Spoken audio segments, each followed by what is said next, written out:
আলহামদুলিল্লাহ রাব্বিল আলামিন والصلاة والسلام على أشرف الأنبياء والمرسلين نبينا محمد وعلى آله وأصحابه أجمعين। সম্মানিত আজকের এই প্রশিক্ষণ ক্লাসে উপস্থিত তোমাদের শিক্ষা শিক্ষক শিক্ষিকা বৃন্দ, আমরা শুরুতেই আল্লাহ রাব্বুল আলামিনের শুকরিয়া যে আলহামদুলিল্লাহ আমরা গত দুটি ক্লাসে তাওহীদ এবং আকীদার যে মৌলিক কিছু বিষয় আছে সেগুলো আমরা জানতে পেরেছি। আজকের ক্লাসে আমরা ইনশাআল্লাহ তাওহীদের প্রকারভেদ নিয়ে গত ক্লাসেও আলোচনা হয়েছে। আর আজকের ক্লাসে এই বিষয়টি আমরা একটু আপনাদেরকে আর একটু আলোচনা করব, যেহেতু এটি অত্যন্ত গুরুত্বপূর্ণ একটি পয়েন্ট। আমরা গত ক্লাসে বলেছিলাম তাওহীদ কয় প্রকার বলেছিলাম, কে কে বলতে পারবেন? তিন প্রকার বলেছিলাম, ঠিক না? তাওহীদের এই যে তিন প্রকার, মানে এটা মানে আমরা বলেছি এটা প্রকার নয়, এটা মূলত তাওহীদের পর্যায় বা ক্ষেত্র। কারণ তাওহীদকে প্রকার করে নিলে, যেমন আমরা যদি বলি যে মানে এই বিষয়টি, যেমন আমরা জানি যে আল কালিমাতু সালাসাতু আকসাম, কালিমা তিন প্রকার: ইসম, ফাইল, হরফ। এরকম শুনেছেন? মানে কালিমাকে তিন প্রকার বলা হয়। কেমন? তো এই যে মানে তিন প্রকার, প্রকার বলতে যদি বোঝায় তাহলে বোঝা যায় যে একটা আরেকটার মানে বিপরীত, বা একটার সাথে আরেকটার মিল নেই, মানে একটা আরেকটার মানে এর থেকে ভিন্ন, এটা বোঝায়। কিন্তু তৌহিদের এই প্রকারভেদটা মূলত একটা আরেকটা থেকে ভিন্ন, আলাদা নয়। একটা দিয়ে আরেকটাকে বোঝানো হয় নাই এমন নয়, বরং তৌহিদের এটা ক্ষেত্র, এটা হচ্ছে পর্যায়। যে তিনটি ক্ষেত্রে আল্লাহ রাব্বুল আলামিন তৌহিদকে কি করতে হবে? সাব্যস্ত করতে হবে। আলেমদের মধ্যে কেউ কেউ সেটাকে তিন ভাগে ভাগ করেছেন, কেউ কেউ চার ভাগে ভাগ করেছেন, কেউ কেউ দুই ভাগে ভাগ করেছেন।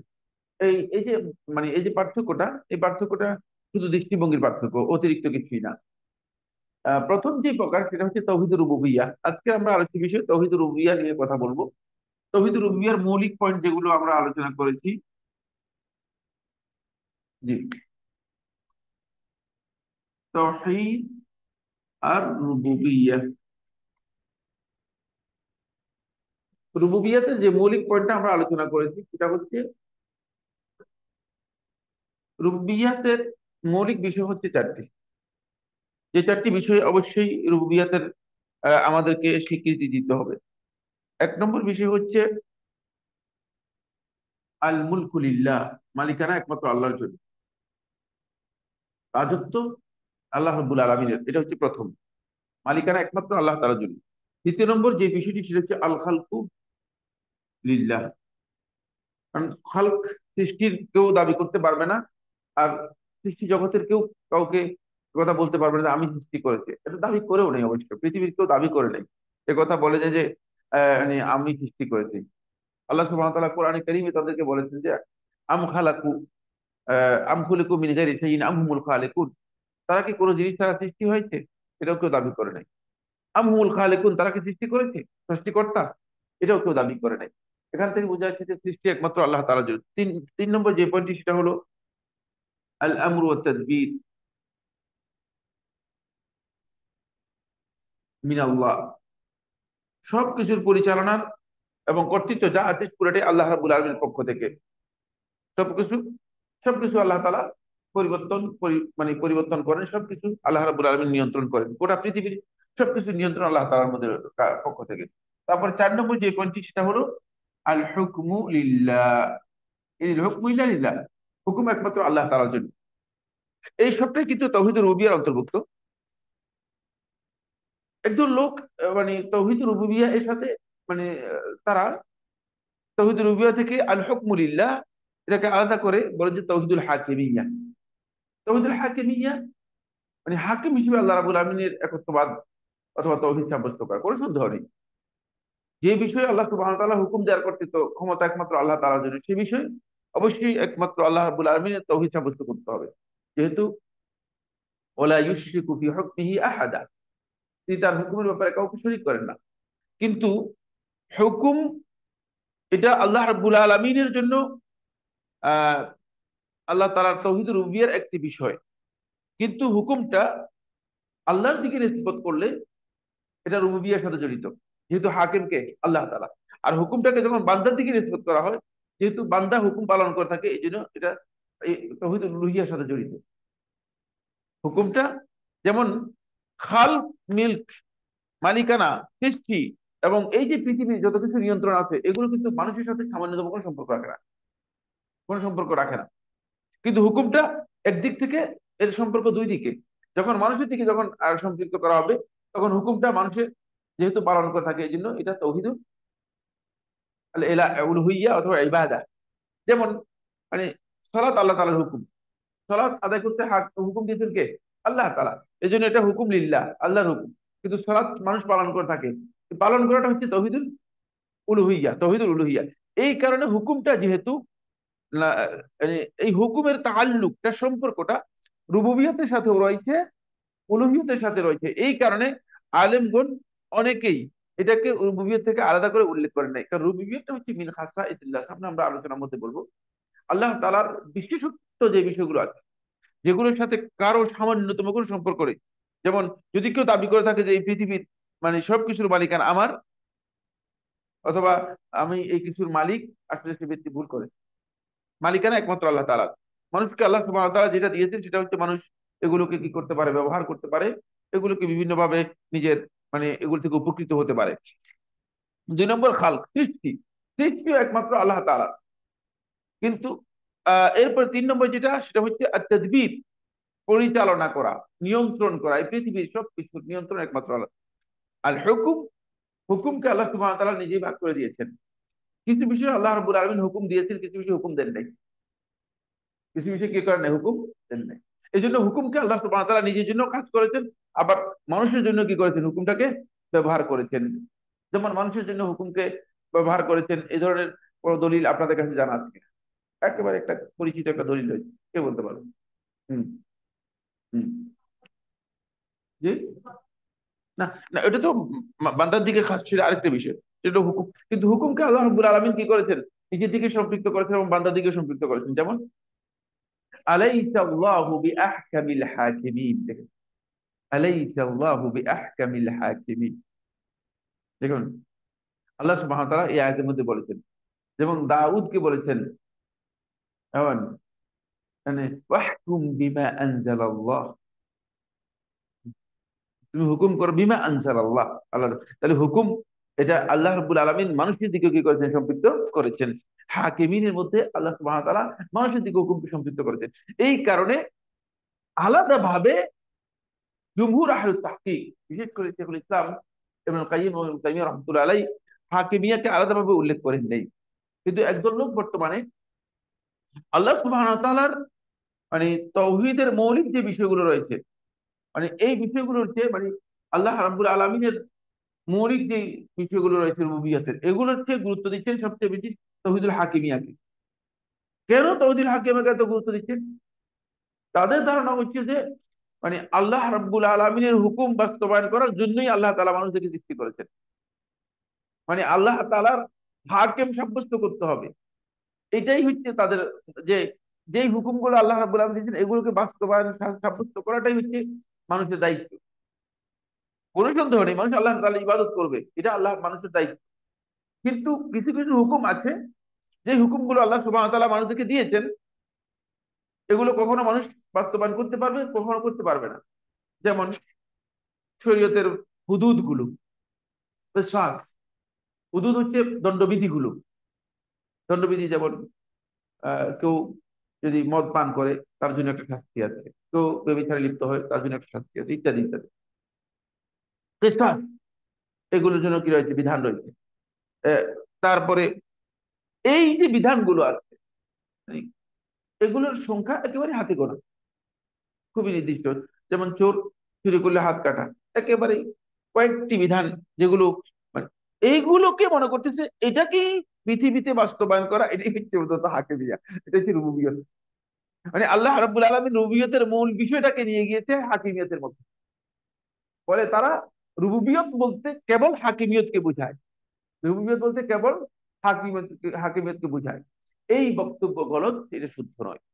যেমনি ভাবে রুবুবিয়ত বলতে মুতাকাল্লিমিন এবং ফালসাফা এর অনুসারী যারা, মুতাকাল্লিমিন হচ্ছে যারা ইলমুল কালামের অনুসারী, বলেছি গত ক্লাসে।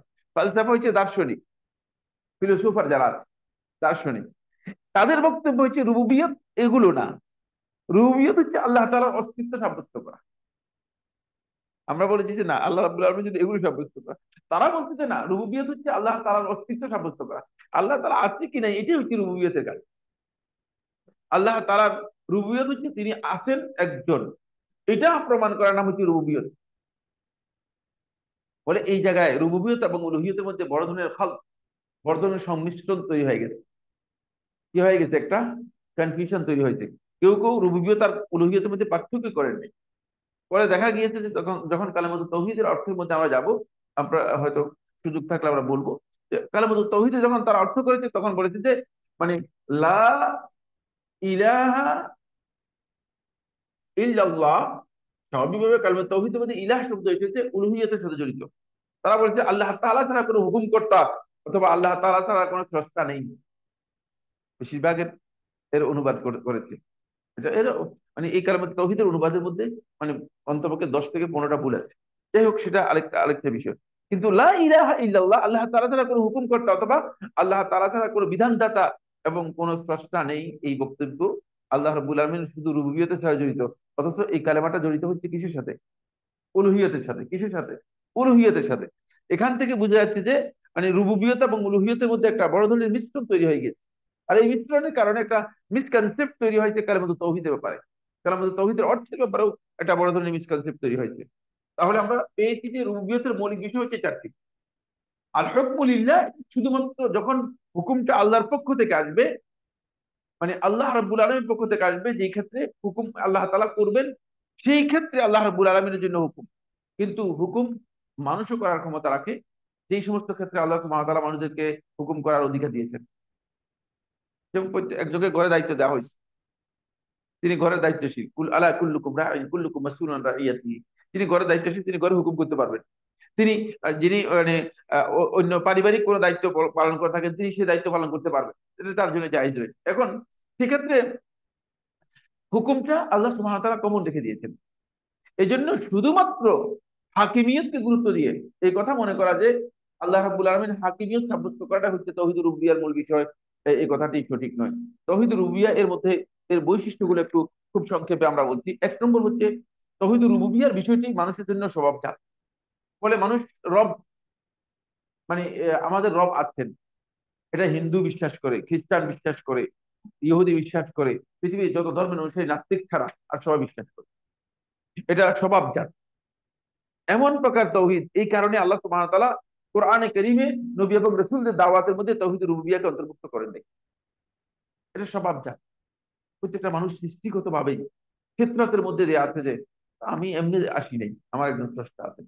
এটা হলো প্রথম পয়েন্ট। বলে আল্লাহ সুবহানাহু ওয়া তাআলা কোরআনে কারীমে অনেকগুলো আয়াতের মধ্যে বলেছেন। দ্বিতীয় নম্বর বিষয় হলো তাওহীদুর রুবুবিয়ার এই বিষয়টি, রুবুবিয়তের বিষয়টি আল্লাহ তাআলার কাজের সাথে জড়িত। যে কাজগুলো আল্লাহ তাআলা করেন, বান্দার কাজের সাথে কোনো বিষয় আসলে সেটা রুবুবিয়তের মধ্যে আসবে না, সেটা উলুহিয়তে যাবে। তাহলে এটা আল্লাহর কাজ, যেগুলো উপর থেকে যেগুলো অর্ডার হয় সেগুলো সবগুলো কিসের সাথে জড়িত? রুবুবিয়তের সাথে জড়িত। এগুলো আল্লাহ তাআলার কাজের সাথে জড়িত। আল্লাহ রাব্বুল আলামিনের কিছু কাজ আছে যেগুলো আল্লাহ রাব্বুল আলামিন করে থাকেন, যেমন মানুষদেরকে জীবন দেন, মৃত্যু দেন, সন্তান দেন, রিজিক দেন, ইত্যাদি ইত্যাদি। এগুলো কিন্তু সবটাই কার সাথে, কিসের সাথে জড়িত? এগুলো সবটাই রুবিয়তের সাথে জড়িত, আল্লাহ তাআলার কাজের সাথে জড়িত। মানে বান্দার কাজের সাথে এটি জড়িত নয়। সুতরাং যদি আল্লাহ রাব্বুল আলামিনের কাজ ছাড়া অন্য কিছু হয় থাকে, তাহলে সেটা রুবিয়তের সাথে আসবে না। এরপরে 3 নম্বর যে বৈশিষ্ট্য, সেটা হলো রুবুবিয়ত মক্কার মুশরিকরা স্বীকার করেছে। কেবল রুবুবিয়তের স্বীকৃতি দিলে সে ইমানদার হবে না। রুবুবিয়তটা মানে মুশরিকরা, মক্কার মুশরিক যারা আছে তারাও কি করেছে? স্বীকৃতি দিয়েছে। শুধু শুধু ইমানের জন্য রুবুবিয়ত যথেষ্ট নয়। ইমানের জন্য রুবুবিয়তটা যথেষ্ট না। এরপরে যে বিষয়টি, সেটা হলো যে রুবুবিয়তের এই স্বীকৃতি শুধুমাত্র যে মানুষ দিয়েছে তা না, মানে হোল ইউনিভার্স, গোটা পৃথিবীর যত সৃষ্টি জগৎ আছে সবাই কি করেছে? ওয়ালাহু আসলামা মান ফিস সামাওয়াতি ওয়াল আরদি তাওআন ওয়া কারহা। আল্লাহ তাআলা বলে দিয়েছেন যে ওয়ালাহু আসলামা মান ফিস সামাওয়াতি ওয়াল আরদ। আসমান জমিনে যা কিছু আছে সবকিছু কি করেছে? আল্লাহ তাআলার কাছে আত্মসমর্পণ করেছে, আল্লাহ রাব্বুল আলামিনের বিধানকে মেনে নিয়েছে। সুতরাং রুবুবিয়তের এই স্বীকৃতি সবকিছুর মধ্যে আমরা পাবো। যেহেতু সবকিছু এটা বাধ্য, সবকিছু এর মধ্যে বাধ্য। এরপরে যে পয়েন্টটি, সেটা হলো আমরা রুবুবিয়তের বিষয়বস্তুগুলো আমরা আলোচনা করেছি, চারটি বিষয়। আসুন, রুবুবিয়তের দলিল অনেক বেশি দলিলের প্রয়োজন নেই, এই জন্য কোরআনে আল্লাহ তাআলা বেশি দলিল দেন নাই। কোরআনে আল্লাহ রাব্বুল আলামিন রুবুবিয়তের জন্য দলিল দিয়েছেন খুব গুরুত্বপূর্ণ। এক নম্বর দলিল দিয়েছেন কোরআনে আল্লাহ সুবহানাহু ওয়া তাআলা তার যে ক্ষমতা রয়েছে, শক্তি, আল কুওয়া, তার যে ক্ষমতা শক্তি আছে, সেটাকে আল্লাহ তাআলা কি করেছেন, কোরআনে উল্লেখ করেছেন। জায়গায় জায়গায় আল্লাহ রাব্বুল আলামিন তার ক্ষমতার কথা উল্লেখ করেছেন। দ্বিতীয় নম্বর, আল্লাহ তাআলা যেটা উল্লেখ করেছেন সেটা আল আয়াত, আল্লাহ তাআলা নিদর্শনগুলো উল্লেখ করেছেন। এগুলো হচ্ছে রুবুবিয়তের দলিল। যেমন কিভাবে রাত করেন, কিভাবে দিন করেন, কিভাবে সূর্য আসে, কিভাবে সূর্য উঠে, সূর্য পূর্ব দিক থেকে মানে উঠে পশ্চিম দিকে যায়। এই যে কথাগুলো সবগুলো এগুলো আয়াত, এগুলো নির্দেশ। নমিন আয়াতি খালকুস সামাওয়াতি ওয়াল আরদি ওয়াখতিলাফু আলসিনাতিকুম ওয়া আলওয়ানিকুম। এই যে আয়াতগুলো, আয়াত আর মানে কায়নাতের মধ্যে পার্থক্য রয়েছে। জাস্ট আপনাদেরকে বোঝার জন্য বলে দিচ্ছি, এটা খুব ইম্পর্টেন্ট একটা বিষয়। আয়াত হচ্ছে আল্লাহ তাআলা সৃষ্টি জগতের মধ্যে যে জিনিসগুলো মানে এক অবস্থায় থাকে না, পরিবর্তন হয়, এগুলোকে সৃষ্টি জগৎ দুই প্রকার, মাখলুকাত দুই প্রকার। একটা হচ্ছে মাখলুকাত আয়াত, আর একটা মাখলুকাত কায়নাত। কায়নাত, আয়াত হচ্ছে সৃষ্টি জগতের মধ্যে যেগুলো, কায়নাত সৃষ্টি জগতের মধ্যে যেগুলো মানে পরিবর্তন হয়ে যায়, মানে এগুলো মুভ করতেছে, পরিবর্তন হচ্ছে, এগুলো হচ্ছে আয়াত সৃষ্টি জগতের মধ্যে। যেমন রাত দিন, তারপরে মানে মানুষের যে বিভিন্নতা, বিভিন্ন ধরনের অবস্থান, মানুষের জীবন মৃত্যু, এগুলো সবগুলো হচ্ছে আল্লাহ তাআলার আয়াত। কায়নাত হচ্ছে যেগুলো স্থির দাঁড়িয়ে আছে, যেমন এই আসমান দেখা যাচ্ছে স্থির, সূর্য দেখা যাচ্ছে স্থির, তারপরে এই পাহাড় দেখা যাচ্ছে স্থির। এই জন্য আল্লাহ সুবহানাহু ওয়া তাআলা মানুষদেরকে মানে আল্লাহ রাব্বুল আলামিনের মানে আহ তাওহীদ রুবুবিয়্যার জন্য আল্লাহ রাব্বুল আলামিন এগুলোকে দলিল হিসেবে পেশ করেছেন, এগুলোকে দলিল হিসেবে পেশ করেছেন। যেহেতু মানুষ এগুলো চিন্তা করলেই বুঝতে পারবে যে আল্লাহ তাআলা আছেন, এবং আল্লাহ রাব্বুল আলামিন সম্পর্কে তাদের আহ, এতটুকু যথেষ্ট, এর বেশি প্রয়োজন নেই। এই জন্য নবী এবং রাসূলগণ যখনই দলিল দিয়েছেন তখন তারা এভাবেই দলিল দিয়েছেন। যেমন আমরা জানি যে ইব্রাহিম আলাইহিস সালামের ঘটনা আপনারা জানেন, নমরুদের সাথে ইব্রাহিমের ঘটনা।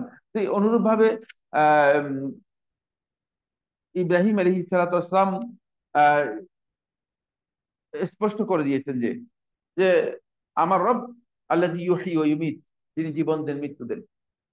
এখন মানে সে বলেছিল আমি আনা উহয়ী ওয়া উমীত, আমি জীবন মৃত্যু। সে জীবন আর মৃত্যুর প্রকৃত অর্থ বুঝতে পারে না। পরে ইব্রাহিম আলাইহিস সালাম তাকে আল্লাহ তাআলা নিদর্শন দিয়ে বললেন যে ইন্নাল্লাহা ইয়াতি বিশ-শামসি মিনাল মাশরিক ওয়া ফাতি বিহা মিনাল মাগরিব, আল্লাহ তাআলা সূর্যকে পূর্ব দিক থেকে নিয়ে আসে, তো তুমি সূর্যকে পশ্চিম দিক থেকে উঠাও। বুহিতাল্লাযী কাফার। তাহলে মানে এই কাফের আর কোনো উত্তর দিতে পারেনি, কারণ হচ্ছে আল্লাহ তাআলার মাখলুকাত সম্পর্কে যদি কেউ এই ধরনের বিভ্রান্তির মধ্যে থাকে, সে উত্তর দিতে পারবে না। রুবুবিয়ত এর এই মৌলিক কথাগুলো আলোচনা করার পরে আমরা যাব যে পয়েন্টটি নিয়ে, সেটা হচ্ছে আল্লাহ সুবহানাহু ওয়া তাআলা রুবুবিয়তের কথা দিয়েই আল্লাহ রাব্বুল আলামিন আহ উলুহিয়তকে অনেক সময় কি করেছেন, দিক নির্দেশ করেছেন। কেন? এর কারণ হচ্ছে রুবুবিয়তের অপরিহার্য দাবি হচ্ছে যদি রব হিসেবে কাউকে আমরা মেনে নেই, তাহলে ইয়াস্তালজিম, এটা বাধ্যতামূলক করে নেয় আল ইবাদাত লিল্লাহ, আল্লাহর জন্য ইবাদত করা। সেজন্য যখনই ইবাদতের নির্দেশ দিয়েছেন তখনই আল্লাহ তাআলা মানে রুবুবিয়তের কথা বলে তারপরে ইবাদতের কি করতে নির্দেশ দিয়েছেন। এই এই কারণে নির্দেশ দিয়েছেন, যেহেতু মানে রুবুবিয়তের ঘোষণা দিলে তাহলে ইবাদত অপরিহার্য। এই জন্য বলছি ইন্নাল্লাযীনা ক্বালু রাব্বুনা আল্লাহ, নিশ্চয়ই যারা বলে যে আমার রব আল্লাহ, আমাদের রব। তারপরে সুম্মাস্তাকামু, সুম্মাস্তাকামু, তারপরে এই যে রব্বুনা আল্লাহ বলেছে, এটার উপর নিজেকে অবিচল রাখে, অটুট রাখে ইবাদতের মাধ্যমে। এই জন্য রুবুবিয়তের এর সাথে জড়িত হচ্ছে মূলত বাধ্যতামূলক ভাবে আল্লাহ তাআলার উলুহিয়ত। ফলে রুবুবিয়ত থেকেই মূলত কি করতে হয়, প্রবেশ করতে হয় উলুহিয়তের মধ্যে। এটা হচ্ছে উলুহিয়তের প্রবেশ ধাপ। আমাদেরকে জানতে হবে যে উলুহিয়তের কোনো ব্যক্তি যদি মনে করে যে না আমি মানে রুবুবিয়তের কথা স্বীকার দিলেই যথেষ্ট হয়ে যাবে, আর উলুহিয়ত গ্রহণ করবো না, তাও জায়েজ নেই। আবার কোনো ব্যক্তি মনে করে যে না আমি শুধুমাত্র আল্লাহর ইবাদত করবো, রুবুবিয়তের কোনো বিষয়কে আমি অস্বীকার করবো, তাহলে তার তাওহীদ কি হবে না, সাব্যস্ত হবে না, সে ব্যক্তি তাওহীদে আসতে পারবে না। এবার যাব যে পয়েন্টটি নিয়ে, সেটা হচ্ছে তৌহিদুল উলুহিয়া সম্পর্কে আমরা মৌলিক কিছু কথা বলবো। এটাও খুবই ইম্পর্টেন্ট একটা বিষয়। সেটা হলো তৌহিদুল উলুহিয়া হচ্ছে হাকিকাত তৌহিদ, তৌহিদের হাকিকত, মানে মূল তৌহিদ, তৌহিদের মৌলিক বিষয়। যেহেতু নবী এবং রাসূলদের দাওয়াত হচ্ছে তৌহিদের উলুহিয়ার মাধ্যমে, নবী এবং রাসূলদের মূল দাওয়াত হচ্ছে তৌহিদুল উলুহিয়ার মাধ্যমে। যত দাওয়াত এসেছে সবগুলো দাওয়াতে একটাই, সেটা হলো ইয়া কওমি ইবুদুল্লাহ মা লাকুম মিন ইলাহিন গায়রুহু, হে আমার সম্প্রদায় তোমরা আল্লাহর ইবাদত করো, মা লাকুম মিন ইলাহিন গায়রুহু, যে তোমাদের আল্লাহ রাব্বুল আলামিন ছাড়া আর কোনো ইলাহ নেই, আল্লাহ রাব্বুল আলামিন ছাড়া আর কোনো ইলাহ নেই। উলুহিয়া, এটি আমরা দেখব যে পয়েন্টটি নিয়ে, সেটা হচ্ছে উলুহিয়া ইবাদতকে বোঝায়। ইলাহ শব্দ থেকে আল উলুহিয়া অথবা আল ইলাহিয়া শব্দ দুটি শুদ্ধ, আল ইলাহিয়া অথবা উলুহিয়া। ইলাহ শব্দ থেকে এর ব্যবহার হয়েছে। উলুহিয়া বলতে বোঝায় যে আল্লাহ তাআলার ইবাদতকে বোঝায়। এই প্রকারের তৌহিদের নাম হচ্ছে আল্লাহ তাআলার ইবাদত। এর মাধ্যমে কি হয়েছে? সাব্যস্ত হয়েছে। যেহেতু আল্লাহ সুবহানাহু ওয়া তাআলা মানুষকে সৃষ্টি করেছেন এই আল্লাহর ইবাদত করার জন্য, ওয়াবুদুল্লাহ ওয়ালা তুশরিকু বিহি শাইয়্যা, তোমরা আল্লাহর ইবাদত করো, ওয়ালা তুশরিকু বিহি শাইয়্যা, আল্লাহ রাব্বুল আলামিনের সাথে তোমরা কোনো কিছুকে শরীক করো না। সূরা নিসার মধ্যে আল্লাহ তাআলা বলেছেন। নবী এবং রাসূলদের দাওয়াতের মধ্যে সেটা আমরা পেয়েছি। সূরা আন-নাহলের 36 নম্বর আয়াতের মধ্যে আল্লাহ সুবহানাহু ওয়া তাআলা এই বিষয়টি বলেছেন। তাওহীদুল তাওহীদুল উলুহিয়ার মৌলিক বিষয় হচ্ছে পাঁচটি। মৌলিক বিষয় হচ্ছে পাঁচটি। এক নম্বর বিষয় হচ্ছে তাওহীদুল উলুহিয়ার যে ইবাদত, আল ইবাদাতু লিল্লাহি ওয়াহদা, ইবাদত একমাত্র আল্লাহর জন্য হতে হবে। ইবাদতটা একমাত্র আল্লাহর জন্য হতে হবে। মানে লা না'বুদু ইল্লাল্লাহ ওয়াহদা, মানে আমরা একমাত্র ইয়াকা না'বুদু ওয়া ইয়াকা নাস্তাঈন, একমাত্র ইবাদতটা কার জন্য হতে হবে? আল্লাহর জন্য হতে হবে। দ্বিতীয় নম্বর যে পয়েন্টটি, যেটা হচ্ছে ইবাদতের ক্ষেত্রে আল্লাহ রাব্বুল আলামিনের সাথে কোনো শরীক অথবা সমকক্ষ সাব্যস্ত করা যাবে না। দুই নম্বর হচ্ছে এমন আদামুশ শিরকি বিল্লাহ, আল্লাহর সাথে কাউকে শরীক করা যাবে না। যদি কেউ আল্লাহ তাআলার সাথে ইবাদতের মধ্যে কাউকে শরীক করে থাকে, তাহলে সে ব্যক্তি তাওহীদুল উলুহিয়া মানে ইবাদত করলেও কোনো লাভ হবে না। কারণ শিরক করলে আর এটা কি হবে না? ইবাদত হবে না। শিরক করলে আর ইবাদত হবে না।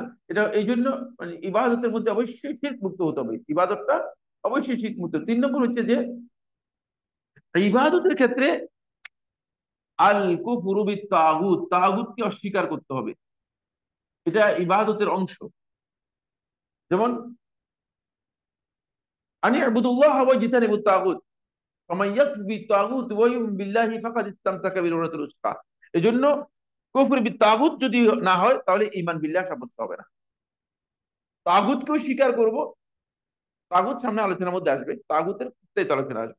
জন্য মানে আমরা শুধুমাত্র এতটুকু বুঝি যে তাগুত হচ্ছে ওই ব্যক্তি, ওই সত্তা অথবা ওই ব্যক্তি বা ওই সত্তা যে আল্লাহ রাব্বুল আলামিন ছাড়া মানে নিজের জন্য ইবাদতকে বৈধ মনে করে এবং গ্রহণ করে। না মানে আপনার আমার ইবাদত করতে পারেন, সে হচ্ছে মূলত প্রকৃত তাগুত, সে হচ্ছে প্রকৃত তাগুত। আল কুফরু বিত তাগুত, তাগুতকে অস্বীকার করা, এটা হচ্ছে তিন নম্বর পয়েন্ট উলুহিয়তের জন্য। চার নম্বর পয়েন্ট হচ্ছে যে সেটা হলো উলুহিয়তের যে আমার লা না'বুদু, লা না'বুদু ইল্লা বিমা শারা'a, যেটা আল্লাহ তাআলা শরীয়তে রাসূল সাল্লাল্লাহু আলাইহি ওয়াসাল্লামের মাধ্যমে বিধান দিয়েছেন, তার মাধ্যমে ইবাদতটা হতে হবে। ইবাদত মন করা হলে চলবে না, মানে আমি ইবাদত মনে করে যেটা করলাম সেটা নয়, বরং ইবাদতটা হতে হবে আল্লাহ প্রদত্ত এবং রাসূল সাল্লাল্লাহু আলাইহি ওয়াসাল্লাম যেভাবে দেখিয়েছেন সেই পদ্ধতিতে হতে হবে, মানে তরিকাটা ইবাদতের, এটাকে বলা থাকে ইত্তেবা উস সুন্নাহ। সহজ কথায় লা না'বুদু ইল্লা বিমা শুরি'a, যেটা আল্লাহ তাআলা কি করেছেন? শরীয়ত সম্মত করেছেন, মানে অনুমোদন দিয়েছেন, সেটাই ইবাদত। যেটা অনুমোদন দেন নাই মানে এটা নিজে ইবাদত হিসেবে গ্রহণ করা যাবে না। আর তিন নম্বর, পাঁচ নম্বর সর্বশেষ পয়েন্ট হচ্ছে ইবাদতের ক্ষেত্রে মানে আত্তাআতু লির রাসূল। অনেকে মনে করে থাকেন যে মানে বলে যে আপনি আত্তাআতু লিল্লাহি ওয়া লিরাসূলিহি, এটা বলেন না, আত্তাআতু লির রাসূল বলেন কেন? আল্লাহ রাব্বুল আলামিনের আনুগত্য রাসূলের আনুগত্যের মধ্যে। এই জন্য কোরআনে কারীমের মধ্যে যেখানে আল্লাহ তাআলার আনুগত্যের কথা এবং রাসূলের আনুগত্যের কথা বলা হয়েছে, সেখানে দুইজনের নাম উল্লেখ করলেও এক বচনের সিগা ব্যবহার করা হয়। এই আনুগত্যটা, রাসূলের আনুগত্যটা হচ্ছে এখানে ইম্পর্টেন্ট। কারণ রাসূলকে প্রেরণ করা হয়েছে মূলত আনুগত্য করার জন্য। কারণ আল্লাহ তাআলাকে আনুগত্য করতে হলে আমরা দেখবো কিভাবে আল্লাহ, কথা কি বুঝতে পেরেছেন? আল্লাহকে দেখতে হলে আমাদের তো আমরা তো দেখি নাই। এই জন্য আত্তাআতুল রাসূল, আল্লাহ রাসূলের নির্ভেজাল আনুগত্য হতে হবে। এই পাঁচটি জিনিস মূলত উলুহিয়তকে কনফার্ম করবে। উলুহিয়তের মৌলিক দাবি হচ্ছে এই বিষয়গুলো। এর কোনো একটি জিনিস যদি না থাকে তাহলে তিনি তাওহীদুল উলুহিয়ার মধ্যে তার বিভ্রান্তি আসবে এবং তিনি তাওহীদুল উলুহিয়া সত্যিকার কি করতে পারবে না, পালন করতে পারবে না। তাওহীদুল উলুহিয়ার বৈশিষ্ট্যগুলো আমরা এটা নবী এবং রাসূলের দাওয়াত, মূল দাওয়াত। এটা হচ্ছে মূলত আসলু তাওহীদ, তাওহীদের মূল তাওহীদ যেটাকে বলা হয়েছে। এরপরে তাওহীদুল উলুহিয়ার মূল বিষয় হচ্ছে এটা আল্লাহর পক্ষ থেকে বান্দাদেরকে আল্লাহ তাআলা পালন করতে নির্দেশ দিয়েছেন। এরপরে যে বিষয়টি সেটা হলো এই প্রকার তৌহিদের জন্য আল্লাহ সুবহানাহু ওয়া তাআলা সব কিছু, এমনকি জীবন পর্যন্ত বিসর্জন করতে অনুমোদন দিয়েছেন। কারণ এর জন্য বলেছে উমিরতু আন উকাতিলান নাস, এটার জন্যই মূলত আমাকে নির্দেশ দেওয়া হয়েছে যাতে করে আমি মানুষের সাথে যুদ্ধ করি। যুদ্ধ একমাত্র উলুহিয়তের জন্য, যেহেতু নবী এবং রাসূলদের সাথে সংঘাত হয়েছে কাফেরদের সাথে, মুশরিকদের সাথে, একটি মাত্র কারণে, সেটা হচ্ছে উলুহিয়তের কারণে। এরপরে 5 নম্বর সর্বশেষ বৈশিষ্ট্য হচ্ছে এটা হচ্ছে আউয়াল ওয়াজিব মিনাল আবদ, বান্দার উপর সর্বপ্রথম ওয়াজিব, যেটা বান্দার সর্বপ্রথম জ্ঞান নিতে হবে। ফাআলাম আন্নাহু লা ইলাহা ইল্লাল্লাহ, সূরা মুহাম্মদের 19 নম্বর আয়াতের মধ্যে আল্লাহ সুবহানাহু ওয়া তাআলা বলেছেন এটা হচ্ছে সর্বপ্রথম জ্ঞান, এটা নিতেই হবে, জানতে হবে। ফাআলাম আন্নাহু লা ইলাহা ইল্লাল্লাহ। আর এই প্রকার তাওহীদ মূলত, মানে এই তাওহীদটার তাহকিক করার জন্যই মূলত আমরা প্রথমে এই কালেমাতুত তাওহীদের ঘোষণা দিয়ে থাকি, যেটা কালেমাতুত তাওহীদ লা ইলাহা ইল্লাল্লাহ। লা ইলাহা ইল্লাল্লাহ এর মূল কথা হচ্ছে তাওহীদুল রুবুবিয়্যাহ, তাওহীদুর রুবুবিয়্যাহ নয়, তৌহিদুর রুবুবিয়্যাহ নয়। সামনে আলোচনার মধ্যে সেই বিষয়ে অবশ্য আরো একটু বিস্তারিত আসবে ইনশাআল্লাহ। এবার আমরা যে পয়েন্টটি নিয়ে কথা বলবো সেটা হচ্ছে তৌহিদুল উলুহিয়া সম্পর্কে আলোচনা করার পরে এখন আমরা যাব যে পয়েন্টে, সেটা হলো তৌহিদুল উলুহিয়া এর আহ, অন্যতম দাবি হচ্ছে বান্দাকে অবশ্যই সেই যে তাওহীদের ঘোষণা দিয়েছে, মানে কালিমাতুত তাওহীদের যে ঘোষণা দিয়েছে লা ইলাহা ইল্লাল্লাহর মাধ্যমে, সেই এই বিষয়টি তাকে অবশ্যই কি করতে হবে, জানতে হবে। আর এই ঘোষণাটা আমরা দিয়ে থাকি যে যে কালেমার মাধ্যমে, এই কালেমাটা হচ্ছে লা, এটা এটা আপনাদেরকে একটু ভালো করে বুঝতে হবে, এবং এটা নিয়ে আমরা চেষ্টা করব যে কিছু কথা বলার জন্য যাতে করে বুঝতে হবে। লা ইলাহা ইল্লাল্লাহ মুহাম্মাদুর রাসূলুল্লাহ, এরকম কালেমা কি শুনছেন না শুনেন নাই? এটা কি শুনছেন কি শুনেন নাই? এটা তো মূল কালেমা, এটা হচ্ছে কি মূল কালেমা। আরে এর আগে আমি একটা কথা বলে দিচ্ছি, কালিমা শব্দটা আপনারা যারা আরবি পড়ছেন তারা বোঝার কথা, যারা আরবি পড়েন তারা, কালেমা শব্দটা ওয়ার্ড কে বোঝায়? কালেমা ওয়ার্ড শব্দ, অনেকগুলো শব্দ মিলে ওয়ার্ড হয় না, অনেকগুলো শব্দ দিয়ে কি মিলে কি হয়, সেন্টেন্স হয়, জুমলা। এটাকে আরবিতে কি বলা হয়? জুমলা বলা হয়। তাহলে বুঝা গেল যে কালেমা বলতেছি আসলে কিন্তু কালেমা নয়, এটা তো জুমলা। কথা কি বুঝতে পেরেছেন? কালেমা শব্দটা ওয়ার্ড কে বোঝায়, কালেমা শব্দটা ঘোষণাকে বোঝায়, কালেমা শব্দটা বিবৃতিকে বোঝায়। বুঝলেন?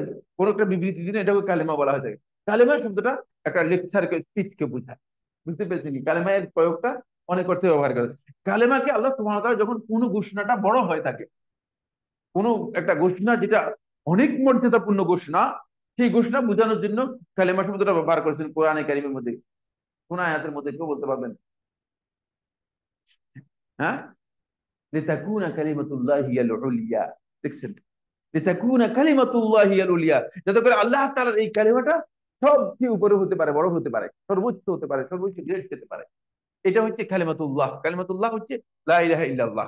এটা হচ্ছে কালিমাতুত তাকওয়া। কালিমাতুত তাকওয়া এর আরেক নাম হচ্ছে কালিমাতুত তাকওয়া, এর আরেকটা হচ্ছে কালিমাতুত তাওহীদ। এর 14টি নাম রয়েছে। আমাদের হাতে শেষ সময় এই বিষয় সম্পর্কে আমরা আলোচনা করব না। যাই হোক, যেটা বলতে চাচ্ছিলাম সেটা হলো লা ইলাহা ইল্লাল্লাহ মুহাম্মাদুর রাসূলুল্লাহ। এটা মূলত দুটি কালিমা, এটাকে মানহুতা বলা হয় আরবিতে। দুটি বিচ্ছিন্ন কালেমা, বুঝতে পেরেছেন? একটা নয়। এই এর নাম হচ্ছে শাহাদাতাইন। এর নাম হচ্ছে কি? এর নাম হচ্ছে কি? শাহাদাতাইন। আশহাদু আল্লা ইলাহা ইল্লাল্লাহ ওয়া আশহাদু আন্না মুহাম্মাদুর রাসূলুল্লাহ। এখান থেকে কাট করে, যেহেতু এটা কঠিন, বড় হয়ে গেছে, এটা কি বড়, এটাকে সংক্ষেপ করার জন্য এটাকে লা ইলাহা ইল্লাল্লাহ মুহাম্মাদুর রাসূলুল্লাহ একসাথে করা হয়। এতটুকু বুঝাতে পারলাম কিনা? এত কেউ তো বুঝতে অসুবিধা হয়নি? তাহলে এটা দুইটি বিচ্ছিন্ন কালেমা, কিন্তু দুটি বিচ্ছিন্ন কালেমা। একটা হচ্ছে শাহাদাত আল উলুহিয়া, উলুহিয়তের সাক্ষ্য দেয়া। আর হচ্ছে শাহাদাতুর রিসালা, রিসালাতের সাক্ষ্য দেয়া। এতটুকু বুঝাতে পারছি তো? এবার আসেন, কিন্তু এই কালেমাকে যদি সরাসরি এভাবে রেখে দেন, তাহলে এটা একটা খাতির অবস্থার মধ্যে, আশঙ্কাজনক অবস্থার মধ্যে। ফলে কবর পূজারী বেরলবী সম্প্রদায় তারা বলেছে যে, মানে এই যে কালেমা তয়্যিবা, এই কালেমা তয়্যিবা থেকেই আমরা বুঝতে পারতেছি যে আল্লাহ এবং মুহাম্মদ সাল্লাল্লাহু আলাইহি ওয়াসাল্লাম দুজনই এক। দুজনে কি এক? কে খুব ভালো করে খেয়াল করেন, লা ইলাহা ইল্লাল্লাহ, আল্লাহ তাআলা ছাড়া কোনো ইলাহ নেই। ঠিক আছে, কোন ইলাহ আল্লাহ তাআলা ছাড়া নেই, এটা অর্থ করলাম, সরল অর্থ বললাম। ইল্লাল্লাহ মুহাম্মদ রাসূলুল্লাহ, মানে আল্লাহ মুহাম্মদ রাসূলুল্লাহ, তিনি মুহাম্মদ রাসূল। অর্থ করলে এইভাবে হবে, বুঝতে পেরেছেন? যদি এটাকে পুরোটাকে একটা কালেমা ধরেন, এই জন্য আগেই জেনে নিতে হবে এটা কিন্তু একটি কালেমা নয়। এবং কালেমাতুত তাওহীদ শুধুমাত্র লা ইলাহা ইল্লাল্লাহ মুহাম্মদ রাসূলুল্লাহ কালেমাতুত তাওহীদের অন্তর্ভুক্ত নয়, বুঝতে পেরেছেন? কালেমাতুত তাইয়্যিবা শুধুমাত্র লা ইলাহা ইল্লাল্লাহ মুহাম্মদ রাসূলুল্লাহ এর মধ্যে অন্তর্ভুক্ত নয়। এবার আসেন, ইল্লাল্লাহ মানে আল্লাহ ছাড়া। এরপরে মোহাম্মদ এখানে কোন, যদি তারা বলতেছে যে মোহাম্মদ যেহেতু আল্লাহর জায়গায় এসে বসছে, তাহলে এখানে আল্লাহ থেকে, যারা আরবি পড়ছেন বুঝতে পারবেন, মানে আল্লাহ থেকে মোহাম্মদটা বদল হয়েছে। যারা আরবি পড়ছেন তারা বুঝতে পারবেন যে আল্লাহ থেকে মোহাম্মদটা বদল হয়েছে। মানে মোহাম্মদ আল্লাহ যিনি, তিনি মোহাম্মদ। আল্লাহ যিনি, তিনি কি মোহাম্মদ। এই জন্য মোহাম্মদ রাসূলুল্লাহ তিনি আল্লাহ, আসলে আল্লাহ। মানে এই কালেমা থেকে এটাই বোঝা যাচ্ছে। কিন্তু এই কালেমা আসলে এভাবেই কোন হাদিসের সহিহ কোন রেওয়ায়াতের মধ্যে আসেনি। হাদিসের কোন সহিহ রিওয়ায়াতের মধ্যে এই কালেমা এভাবে আসেনি। কারণ হচ্ছে এটা দুইটি কালেমাকে একসাথে করে কি করা হয়েছে, ব্যবহার করা হয়েছে। যেহেতু সালফে সালিহিনগণ ব্যবহার করেছেন, যেহেতু আমরা মানে বহু আগ থেকে এটার ব্যবহার পেয়েছি, সুতরাং এটা মানে ব্যবহার করাটা হারাম নয়, নিষিদ্ধ নয়, বেদাত নয়। কিন্তু জানতে হবে যে এই পয়েন্টটি, সেটা হলো এই অর্থ করাটা এর পরিপূর্ণরূপে কি, এটা বেরলভী এবং রেজভী গ্রুপ যারা আছে তাদের বক্তব্য হচ্ছে যে মোহাম্মদ সাল্লাল্লাহু আলাইহি ইসলাম আল্লাহ, এখান থেকে বোঝা যাচ্ছে, এই কালেমা থেকে বোঝা যাচ্ছে। এবার আসেন, মানে এখান থেকে বাঁচার জন্য কেউ কেউ বলতেছে না, যেহেতু দুইটা আলাদা কালেমা, তাহলে এই দুইটার মধ্যে আমরা কি করে দিই, একটা ওয়াও যোগ করে দিই, লা ইলাহা ইল্লাল্লাহ ওয়া মুহাম্মাদুর রাসূলুল্লাহ। আবার অর্থ কি হবে? আল্লাহ এবং মুহাম্মদ সাল্লাল্লাহু আলাইহি ওয়াসাল্লাম তার আর কোনো ইলাহ নেই। দেখছেন, পুরাটাই সমস্যা, মানে এইখানে এখানে মহা সমস্যা রয়েছে। মানে আল্লাহ এবং মুহাম্মদ রাসূলুল্লাহ সাল্লাল্লাহু আলাইহি ওয়াসাল্লাম তার আর কোনো ইলাহ নেই, মানে দুইজন ইলাহ থাকবে, মহা, বুঝতে পেরেছেন? এই কারণেই এই কালেমা সম্পর্কে প্রথম যে জ্ঞান নিতে হবে, সেই জ্ঞান হচ্ছে এই যে কালেমাতুত তাওহীদ শুধুমাত্র একটাই, সেটা হচ্ছে লা ইলাহা ইল্লাল্লাহ মুহাম্মদ রাসূলুল্লাহ। এটা আরেকটি অংশ, শাহাদাতের দুটি অংশ। একটা হচ্ছে শাহাদাতুল উলুহিয়্যা, আর হচ্ছে শাহাদাতুর রিসালা। আমাদের অনেকেই এবং আল্লাহ রাব্বুল আলামিনের তাওহীদের সাথে মুহাম্মদ রাসূলুল্লাহ সাল্লাল্লাহু আলাইহি ওয়াসাল্লামের সামান্যতম কোনো সম্পর্ক নেই। সম্পর্ক হচ্ছে তিনি মেসেঞ্জার। আমরা আবার এটা বুঝার বুঝার চিন্তা করেন যে মানে আল্লাহ, আল্লাহর সাথে রাসূলের কোনো সম্পর্ক না, এটা নয়। মানে তাওহীদের বিষয়ে আল্লাহ রাব্বুল আলামিন পরিপূর্ণরূপে শরীক মুক্ত। প্রশ্নই আসে না যে মুহাম্মদ সাল্লাল্লাহু আলাইহি ওয়াসাল্লামকে তাওহীদের কোন অংশে যুক্ত করা যাবে। নাউযুবিল্লাহি মিন যালিক, কুল হুয়াল্লাহু আহাদ। সব জায়গাতে ইলাহুকুম ইলাহুন ওয়াহিদ, ইলাহ হচ্ছে একজন। সুতরাং মুহাম্মদ সাল্লাল্লাহু আলাইহি ওয়াসাল্লামের উলুহিয়তের সাথে সামান্যতম ন্যূনতম কোনো সম্পর্ক যদি কেউ করে থাকে, তাহলে সেই ব্যক্তি কি হয়ে যাবে? সেই ব্যক্তি মুশরিক হয়ে যাবে, তার কাজ কথাটা ঠিক হয়ে যাবে। এই জন্য তাওহীদের মৌলিক বিষয় হচ্ছে, প্রথম শাহাদা হচ্ছে শাহাদাতুল উলুহিয়্যা অথবা ইলাহিয়্যা, সেটা হচ্ছে লা ইলাহা ইল্লাল্লাহ। এবার আসুন, এবার আমরা এই শাহাদাতের প্রথমে আমাদেরকে যে বিষয়টি জানা দরকার, সেটা হচ্ছে লা ইলাহা ইল্লাল্লাহের অর্থ কি। লা ইলাহা ইল্লাল্লাহের অর্থটা কি? আমরা যদি মানে অর্থ করে থাকি লা ইলাহা ইল্লাল্লাহ, হয়তো কেউ কেউ বলবেন যে লা ইলাহা ইল্লাল্লাহ মানে আল্লাহ তাআলা ছাড়া কোনো কি নেই, ইলাহ নেই। অনেক অর্থ মানে করা হয়েছে, সেগুলো বিস্তারিত, অনেক লম্বা কথা। আল্লাহ তাআলা ছাড়া কোনো ইলাহ নেই, এই বক্তব্য শুদ্ধ নয়। কারণ দুনিয়াতে হাজার হাজার, বাস্তব হাজার হাজার মাবুদ মানুষ বানিয়ে নিয়েছে। মাহবুদের আর শেষ নেই, রাস্তায় রাস্তায় আপনি যদি মানে আহ, বাংলাদেশেও এখন রাস্তায় রাস্তায় মূর্তি পাওয়া যায়। যে ইন্ডিয়াতে তো মানে সব জায়গাতেই পাওয়া যায়। শপিং মলেও বুঝেন না, এক এক কোণার মধ্যে একটা মূর্তি দাঁড় করে রাখে। মানে আপনি শপিং মলে যাবেন, ঢুকে মূর্তি সালাম টালাম করে তারপর মানে বাজার করতে। কত বিবেক বিবর্জিত মানুষ! আল্লাহ রাব্বুল আলামিন বিবেক দিয়েছে শুধুমাত্র আল্লাহ তাআলাকে চেনার জন্য, যাতে করে মানুষগুলো আল্লাহ তাআলার সম্পর্কে জানতে পারে, খালেকের পরিচয় পেতে পারে। কিন্তু দুর্ভাগ্যের বিষয় হচ্ছে তারা আল্লাহ রাব্বুল আলামিনের জায়গায় অন্য জিনিস এনে, মানে তারা কি করতেছে, সেগুলোকে নিজেদের মূর্তি বানিয়ে সেগুলোকে ইবাদত করতেছে। এই জন্য লা ইলাহা ইল্লাল্লাহ এর অর্থ কিন্তু এটা নয় যে আল্লাহ তাআলা ছাড়া কোনো ইলাহ নেই। বরং লা ইলাহা অর্থ হচ্ছে আল্লাহ তাআলা ছাড়া কোনো প্রকৃত বা সত্যিকার ইলাহ নেই। লা ইলাহা বিহাক্কিন, এখানে বিহাক্কিন শব্দটা কি রয়েছে, মাহযুফ রয়েছে। লা ইলাহা বিহাক্কিন, সত্যিকার কোনো ইলাহ নেই ইল্লাল্লাহ, আল্লাহ তাআলা ছাড়া। কারণ হচ্ছে উলুহিয়তের হক একমাত্র কার, আল্লাহ তাআলার, এটা সাব্যস্ত করতে। যদি আমি এই কথা না বলি, তাহলে ওই কুফরি বিত তাগুত, তাগুতকে স্বীকার করা হবে না। বুঝতে পেরেছেন? এই তাগুত যেগুলোর পূজা করা হচ্ছে, যেগুলো ইবাদত করা হচ্ছে, যেগুলোর সামনে গিয়ে ফুল দেওয়া হচ্ছে, যেগুলোর সামনে গিয়ে নীরবতা পালন করা হচ্ছে, এটাকে অস্বীকার করা হবে না যদি এভাবে অর্থ না করা হয়। বুঝতে পেরেছেন? এই জন্য প্রথম পয়েন্ট হচ্ছে একটা, সেটা হলো লা ইলাহা বিহাক্কিন, যে আল্লাহ তাআলা ছাড়া সত্যিকার কোনো ইলাহ নেই। এটা হচ্ছে এর প্রকৃত অর্থ। ইল্লাল্লাহ, তিনি একমাত্র ইলাহ। এরপরে এর মাধ্যমে প্রথমে নফি করা হচ্ছে, এটা হচ্ছে প্রথম রুকন এই কালেমার। নফি করছি কিসে? কোনটাকে? সকল প্রকার মাবুদ, বাতিল মাবুদ, সকল নফি করতেছি, মানে ইলাহকে নফি করতেছি না, সকল প্রকার বাতিল মাবুদকে নফি নফি করতেছি, কারণ বাতিলকে কোনোভাবেই স্বীকার করে নিতে পারবেন না। দুই নম্বর ইল্লাল্লাহ। ঠিক আছে, ওকে। ইল্লাল্লাহ এর মাধ্যমে ইসবাত করা হচ্ছে, সাব্যস্ত করা হচ্ছে। কি করা হচ্ছে?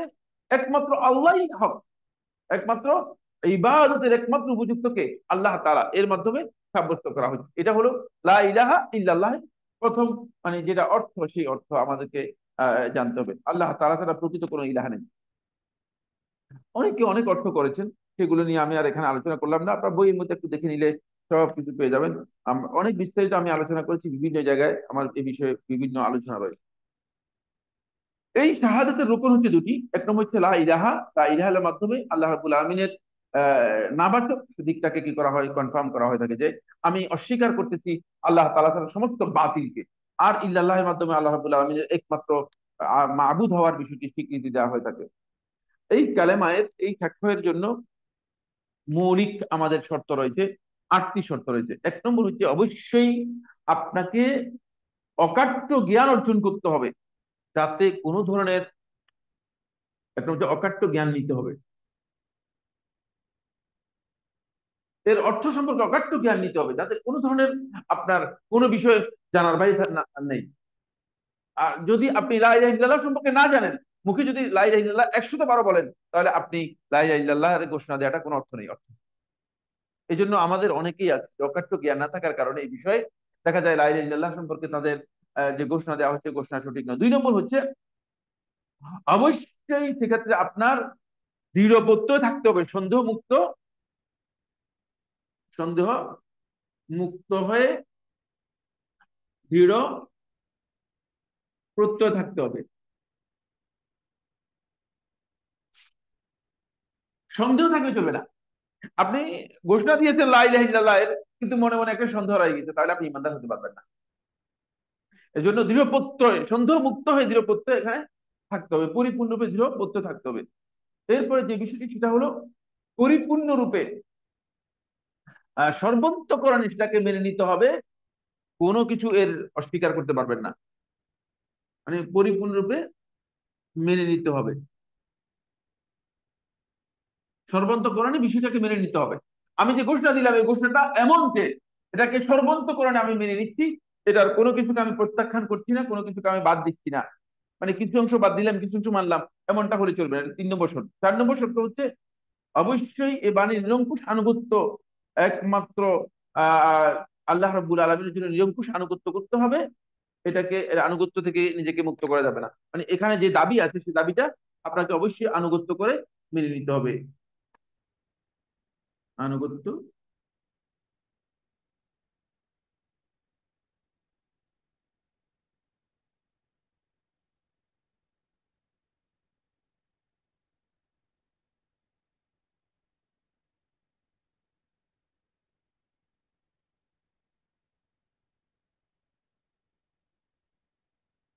মানে কোনোভাবেই, মানে কিছু অংশ বাদ দিলাম, কিছু অংশ নিলাম, পরিপূর্ণ আনুগত্য থাকতে হবে, এর আনুগত্য ত্যাগ করা যাবে না।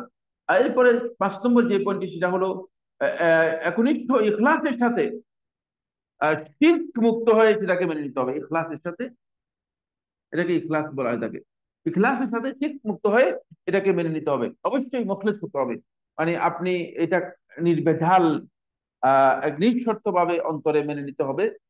তারপরে যে পয়েন্টটি, সেটা হলো এর সব বিষয়কে সত্য এবং সঠিক মনে করতে হবে, সত্য ও সঠিক হিসেবে মানতে হবে। কারণ তৌহিদের ঘোষণার সাথে সত্যবাদী থাকতে হবে, মানে নিজের অন্তরের দিক থেকে সত্যবাদী হতে হবে, যে আমি অন্তরের দিক থেকে সত্যবাদী।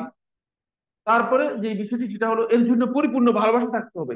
সামান্যতম ঘৃণা, মানে সকল প্রকার ঘৃণা মুক্ত হয়, আপনার অন্তরে ভালোবাসা থাকতে হবে। কারণ আপনি যদি ভালোবাসেন তাকে, এর জন্য আপনি নিজে জীবন দিতে পারবেন না। এই জন্য অপরিহার্য বিষয় হচ্ছে 7 নম্বর, অবশ্যই এর জন্য ভালোবাসা থাকতে হবে। আর ভালোবাসা থাকতে হবে পরিপূর্ণরূপে, আপনার ভালোবাসা থাকতে হবে। ভালোবাসা, এমন ভালোবাসা থাকতে হবে এর জন্য যাতে করে আপনি জীবন দিতে পারেন। তাহলে দেখেন, শুধুমাত্র কালেমাতুত তাওহীদ ঘোষণা দিয়েছে, লা ইলাহা ইল্লাল্লাহ ঘোষণা দিয়েছে, শেষ পর্যন্ত জীবন দিয়েছে। সর্বপ্রথম জীবন দিয়েছে সুমাইয়া রাদিয়াল্লাহু তাআলা আনহা, উম্মে আম্মার, আম্মার রাদিয়াতুল মা, শুধুমাত্র লা ইলাহা ইল্লাল্লাহর ঘোষণা দিয়ে জীবন দিতে পেরেছে। মানে ভালোবাসাটা কোন পর্যায়ের হয়েছে, এমন ভালোবাসা যে ভালোবাসা সম্পর্কে মানে ওলামায়ে কেরাম বলেছেন যে যেটি মানে নিজের জীবন পর্যন্ত বিসর্জন দিতে কি করে না, কোন ধরনের মানে বাধা দেয় না।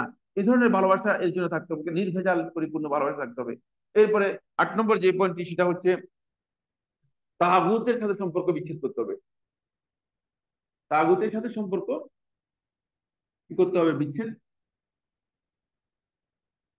এদিক দিয়ে মুখে মুখে বিচ্ছেদ করবে, এদিক দিয়ে মুখে মুখে বলে লা ইলাহা করতে হবে, মুখে বলে লা ইলাহা ইল্লাল্লাহ, ওদিক দিয়ে যত তাগুত আছে, মুশরিক আছে, মানে বেদিন আছে, আর সবাইকে কি করতেছেন, সহযোগিতা করতেছেন। সবার সাথে গোপনে কি করতেছেন, মানে ইসলামের বিপক্ষে কাজ করতেছেন। এটি মূলত এই কালেমা তাওহীদের ঘোষণা দেওয়ার সাথে কোনো মিল নেই। এটা মুখে, এই কারণেই আমাদের অনেক লোক আছে যারা বলতেছে নিজেদেরকে মুসলিম দাবি করতেছে, কিন্তু এরা আসলে মুসলিম কিনা এটা প্রশ্নবিদ্ধ। কারণ হচ্ছে এই শর্তগুলো পূরণ করে এই ঘোষণা যিনি দিবেন না তিনি মুসলিম না, তিনি মুসলিম না, তিনি মুমিন না, তিনি তাওহীদকে কি করেন নাই, স্বীকার করেন নাই। আর এই শর্তগুলো যদি মানে পূরণ করে একজন ব্যক্তি ঘোষণা দেয়, তাহলে সেই ব্যক্তি কোনোভাবেই গোপনে প্রকাশ্যে ইসলামের বিপক্ষে অবস্থান নিতে পারে না। সে ব্যক্তি গোপনে বিপক্ষে মানে ইসলামের বিরুদ্ধে অন্যদেরকে সহযোগিতা করতে পারবে না, অবশ্যই পারবে না। আর সেই ব্যক্তি ইসলামের জন্য নিজের জীবন দিতে সামান্যতম কি করবে না, কুণ্ঠাবোধ করবে না। এটা হচ্ছে মূলত এই কালেমার মৌলিক যে শর্ত, এই শর্তগুলো। এই কালেমার যে দাবিগুলো আছে সেই দাবিগুলো আমরা যাতে করে পূরণ করতে পারি সেটা আমাদেরকে অবশ্যই লক্ষ্য রাখতে হবে। এবার আসুন যে পয়েন্টটি নিয়ে কথা বলবো সেটা হচ্ছে দ্বিতীয় প্রকার যে ঘোষণা, সেটা হচ্ছে তাওহীদুর রিসালা। এটা ক্ষুদ্র, মানে অনেক বিশাল নয়। তাওহীদুর রিসালা হচ্ছে রিসালাতের সাক্ষ্য প্রদান করা, রিসালাতের সাক্ষ্য প্রদান করা, শাহাদাতুর রিসালা, রিসালাতের সাক্ষ্য প্রদান করা, শাহাদাত আর রিসালা, রিসালাতের সাক্ষ্য প্রদান করা। রিসালাতের সাক্ষ্য প্রদান করার জন্য মৌলিক এখানে রুকন হচ্ছে দুটি। 1 নম্বর হচ্ছে আল্লাহর বান্দা হিসেবে রাসূল সাল্লাল্লাহু আলাইহি ওয়াসাল্লামের সাক্ষ্য দিতে হবে। রাসূল সাল্লাল্লাহু আলাইহি ওয়াসাল্লামকে এই ধারণা করার কোন সুযোগ নেই যে এটা আল্লাহর অংশ, অথবা আল্লাহ, অথবা আল্লাহ সাবস্টিটিউট, অথবা আল্লাহ তাআলার মানে কি করতেছেন, আল্লাহ তাআলারই তিনি মানে একটা মানে এটাকে কি বলে, অবতার, যেটা মানে অন্যান্য ধর্মের মধ্যে রয়েছে না। আল্লাহর বান্দা তিনি, এটা আমাদেরকে জানতে হবে, তিনি আল্লাহর বান্দা। দ্বিতীয় নম্বর যে পয়েন্টটি আমাদেরকে জানতে হবে, 2 নম্বর, সেটা হচ্ছে তিনি হচ্ছেন রাসূল। রসুলের সাথে একটি আকীদা অপরিহার্য, সেটা হচ্ছে তিনি সর্বশেষ রাসূল, খাতামুন নবিয়্যিন। এটা কিন্তু এই এই রাসূল স্বীকৃতি দিলেই যথেষ্ট হবে না। আমাদের মধ্যে অনেকে আছে যে রাসূল বলেন, ঠিক আছে, কিন্তু সর্বশেষ রাসূল হিসেবে স্বীকৃতি দেন না। যদি তিনি সর্বশেষ রাসূল হিসেবে স্বীকৃতি না দেওয়া হয় তাকে, তার রিসালাতের এই স্বীকৃতি যথেষ্ট না। এবং রিসালাতের সাথে আরেকটি মৌলিক বিষয় হচ্ছে তিনি গোটা বিশ্ববাসীর কাছে রাসূল। এর আগে কোন রাসূল গোটা বিশ্ববাসীর কাছে আসেন নাই। রাসূল এবং গোটা বিশ্ববাসীর কাছে রাসূল, এই জন্য বিশ্ব নবী বলা হয় তাকে, বিশ্ব রাসূল। অনেক লোক আছে তারা ইসলামের কথা বলে কিন্তু বিশ্ব নবী মানতে রাজি না, বিশ্ব নবী মানতে রাজি না। কারণ হচ্ছে তারা মনে করে থাকেন যে নবীরা যে যে অঞ্চলে যেভাবে এসেছেন সেভাবে যদি মানুষ আমল করে মানুষ নাজাত পেয়ে যাবে না। কারণ তার আগমনের মাধ্যমে গোটা বিশ্বের মানুষ তার আনুগত্য করা ফরজ হয়ে গিয়েছে। এবং গোটা বিশ্বের যত মানে এর আগে যত শরীয়ত আছে সমস্ত শরীয়ত কি হয়ে গেছে, বাতিল বা রহিত হয়ে গিয়েছে, রহিত হয়ে গিয়েছে। এজন্য তিনি হচ্ছেন আল্লাহর বান্দা এবং রাসূল, তিনি হচ্ছেন আল্লাহর বান্দা এবং রাসূল। এটা আমাদেরকে বিশ্বাস করতে হবে। এই বিশ্বাসের সাথে এই মৌলিক বিষয়গুলো জড়িত। আল্লাহর বান্দা এর মধ্যে গুরুত্বপূর্ণ বিষয় হচ্ছে তিনি বান্দা কোন অর্থে বান্দা, তিনি মানুষ যেমন তেমনই মানুষ। অনেকে আছে যে বলে যে না তিনি হচ্ছে নূর, এটা শুদ্ধ নয়। তিনি নূর, এই কথা, কুল ইন্নামা আনা বাশারুম মিসলুকুম, সূরা কাহাফের মধ্যে এসেছে 110 নম্বর আয়াত, সূরা ফুসসিলাতের মধ্যে এসেছে 106 নম্বর আয়াত। কুল, আপনি বলুন, ইন্নামা আনা বাশারুম মিসলুকুম, আমি তোমাদের মতো মানুষ। সূরা কাহাফের মধ্যে 110 নম্বর আয়াত, সূরা ফুসসিলাতের 6 নম্বর আয়াতের মধ্যে। তাহলে বুঝে যাচ্ছে যে আল্লাহ রাসূল সাল্লাল্লাহু আলাইহি ওয়াসাল্লাম মূলত তিনি মানুষ ছিলেন, তিনি আদম সন্তান এবং মানুষ ছিলেন। তিনি আসলে এর মানে আল্লাহ তাআলা নূর ছিলেন, অথবা তিনি আলাদা কোনো বৈশিষ্ট্য ছিল তার, হ্যাঁ, কোনো সন্দেহ নেই। মানুষের মধ্যে রাসূল সাল্লাল্লাহু আলাইহি ওয়াসাল্লামের রিসালাতের কিছু বৈশিষ্ট্য দেওয়া হয়েছে যেগুলো অতিরিক্ত। রিসালাতের খাসাইস, বিশেষত্ব যেগুলো আছে, রিসালাতের কারণে রাসূলকে যে বিশেষত্ব দেওয়া হয়েছে সেগুলো রাসূলের জন্য রয়েছে, সেগুলো রাসূলের জন্য রয়েছে। কিন্তু এর অতিরিক্ত রাসূলের জন্য এমন কোনো বৈশিষ্ট্য সাব্যস্ত করা যাবে না যে বৈশিষ্ট্যগুলো রাসূল সাল্লাল্লাহু আলাইহি ওয়াসাল্লাম নিজের জন্য বর্ণনা করেন নাই, রাসূল সাল্লাল্লাহু নিজের জন্য বর্ণনা করেন নাই। রাসূলুল্লাহ সাল্লাল্লাহু আলাইহি ওয়াসাল্লামের রিসালাতের বিশেষ কিছু বৈশিষ্ট্য যেগুলো মানুষের সাধারণ বৈশিষ্ট্যের চেয়ে বাইরে। ওর মধ্যে 1 নম্বর বৈশিষ্ট্য হচ্ছে রাসূল সাল্লাল্লাহু আলাইহি ওয়াসাল্লাম সালাতে যখন দাঁড়াতেন, আমরা সালাতের মধ্যে দাঁড়ালে সামনের দিকে দেখি, রাসূল সাল্লাল্লাহু আলাইহি ওয়াসাল্লাম সালাতে দাঁড়ালে সামনেও দেখতেন, পিছনে দেখতেন। তাহলে এবার আপনি কিন্তু মানে হঠাৎ করে মনে হয় আপনি তো বাঘ বলছেন রাসূল আমাদের মতো মানুষ, তো এখন থেকে উল্টা কথা বলতেছেন। এটা বিশেষত্ব দেওয়া হয়েছে। এটা কি দেওয়া হয়েছে? রাসূল সাল্লাল্লাহু আলাইহি ওয়াসাল্লামকে বিশেষত্ব দেওয়া হয়েছে। তিনি সালাতে যখন দাঁড়াতেন তখন তিনি সামনের দিকে দেখতেন, পিছনের দিকে দেখতেন। এটা হাদিসের মধ্যে রয়েছে, সেটা অবশ্যই আমরা স্বীকার করে নিতে হবে। এটা খাসাইস রাসূল সাল্লাল্লাহু আলাইহি ওয়াসাল্লাম, রাসূলুল্লাহ সাল্লাল্লাহু আলাইহি ওয়াসাল্লামের বিশেষত্ব, যে বিষয়ে আল্লাহ সুবহানাহু ওয়া তাআলা আল্লাহ নবী সাল্লাল্লাহু আলাইহি ওয়াসাল্লামকে বিশেষত্ব দিয়েছেন। 2 নম্বর বিষয় হচ্ছে রাসূলুল্লাহ সাল্লাল্লাহু আলাইহি ওয়াসাল্লাম যখন ঘুমাতেন তখন রাসূলুল্লাহ সাল্লাল্লাহু আলাইহি ওয়াসাল্লামের চোখ ঘুমাতো, রাসূলুল্লাহ সাল্লাল্লাহু আলাইহি ওয়াসাল্লাম জাগ্রত থাকতেন, অন্তর জাগ্রত থাকতেন। আমরা যখন ঘুমাই যাই আমাদের সবটাই উঠে, আমাদের অবস্থা, আমাদের কি হয়ে যায়, সবটাই ঘুমিয়ে যায়। রাসূলুল্লাহ সাল্লাল্লাহু আলাইহি ওয়াসাল্লাম ঘুমাতেন কিন্তু রাসূলুল্লাহ সাল্লাল্লাহু আলাইহি ওয়াসাল্লাম অন্তর কি থাকতো, জাগ্রত থাকতো। চোখ কি হতো, চোখ ঘুমিয়ে যেত, চোখ ঘুমিয়ে যেত। রাসূলুল্লাহ সাল্লাল্লাহু আলাইহি ওয়াসাল্লাম যখন সিয়াম পালন করতেন তখন রাসূলুল্লাহ সাল্লাল্লাহু আলাইহি ওয়াসাল্লামকে আল্লাহ সুবহানাহু ওয়া তাআলা রাসূলুল্লাহ সাল্লাল্লাহু আলাইহি ওয়াসাল্লামকে কি করতেন, খাওয়াতেন এবং পান করাতেন। হাদিস দ্বারা প্রমাণিত। সুতরাং এটাকে অস্বীকার করতে পারবে এগুলো, এগুলো হচ্ছে বিশেষত্ব। আল্লাহ রাসূল সাল্লাল্লাহু আলাইহি ওয়াসাল্লাম কি বিশেষত্ব, আল্লাহ রাসূল সাল্লাল্লাহু আলাইহি ওয়াসাল্লামের বিশেষত্ব। তো এই জন্য আল্লাহ রাসূল সাল্লাল্লাহু আলাইহি ওয়াসাল্লামের বিশেষত্ব যেগুলো সাব্যস্ত হয়েছে সেগুলোকে অবশ্যই স্বীকার করতে হবে। রাসূলুল্লাহ সাল্লাল্লাহু আলাইহি ওয়াসাল্লামের গোটা রাসূলুল্লাহ সাল্লাল্লাহু আলাইহি ওয়াসাল্লামের সাথে সম্পৃক্ত যতগুলো বিষয় আছে, রাসূলুল্লাহ সাল্লাল্লাহু আলাইহি ওয়াসাল্লামের সম্পৃক্ত যতগুলো বিষয় আছে সবটাই আল্লাহ রাসূল সাল্লাল্লাহু আলাইহি ওয়াসাল্লামের সাথে, এগুলোকে আল্লাহ সুবহানাহু ওয়া তাআলা যেহেতু রাসূলকে বরকতময় করেছেন, এই সব কিছু দিয়ে বরকত হাসিল করাও যায়। বুঝতে পেরেছেন? এই কারণে উম্মে সুলাইম রাদিয়াল্লাহু তাআলা আনহা আল্লাহ রাসূল সাল্লাল্লাহু আলাইহি ওয়াসাল্লামের গামগুলো সবগুলো বোতলের মধ্যে নিয়ে সেগুলো আতর হিসেবে ব্যবহার করতেন। এটা কি অন্য মানুষের গাম নিয়ে আতর হিসেবে ব্যবহার করতে কেউ করবে নাকি? এর এর বৈশিষ্ট্য রয়েছে, বিশেষত্ব রয়েছে। এই বিষয়গুলো, এই বিষয়গুলো অবশ্যই কি করতে হবে, আমাদেরকে জানতে হবে। এই বিষয়গুলো রাসূলুল্লাহ সাল্লাল্লাহু আলাইহি ওয়াসাল্লামের জন্য বিশেষত্ব, এগুলো আল্লাহ নবী সাল্লাল্লাহু আলাইহি ওয়াসাল্লামকে বিশেষত্ব দেওয়া হয়েছে। 2টি ভুল বিশেষত্ব রয়েছে।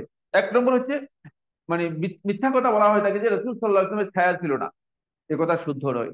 এই মর্মে কোন রেওয়ায়েত রাসূলুল্লাহ সাল্লাল্লাহু আলাইহি ওয়াসাল্লামের সহিহ হাদিস দ্বারা সাব্যস্ত হয়নি যে রাসূলুল্লাহ সাল্লাল্লাহু আলাইহি ওয়াসাল্লামের কি ছিল না, ছায়া ছিল না। এই মর্মে কোন রেওয়ায়েত রাসূলুল্লাহ সাল্লাল্লাহু আলাইহি ওয়াসাল্লাম সাব্যস্ত হয়নি।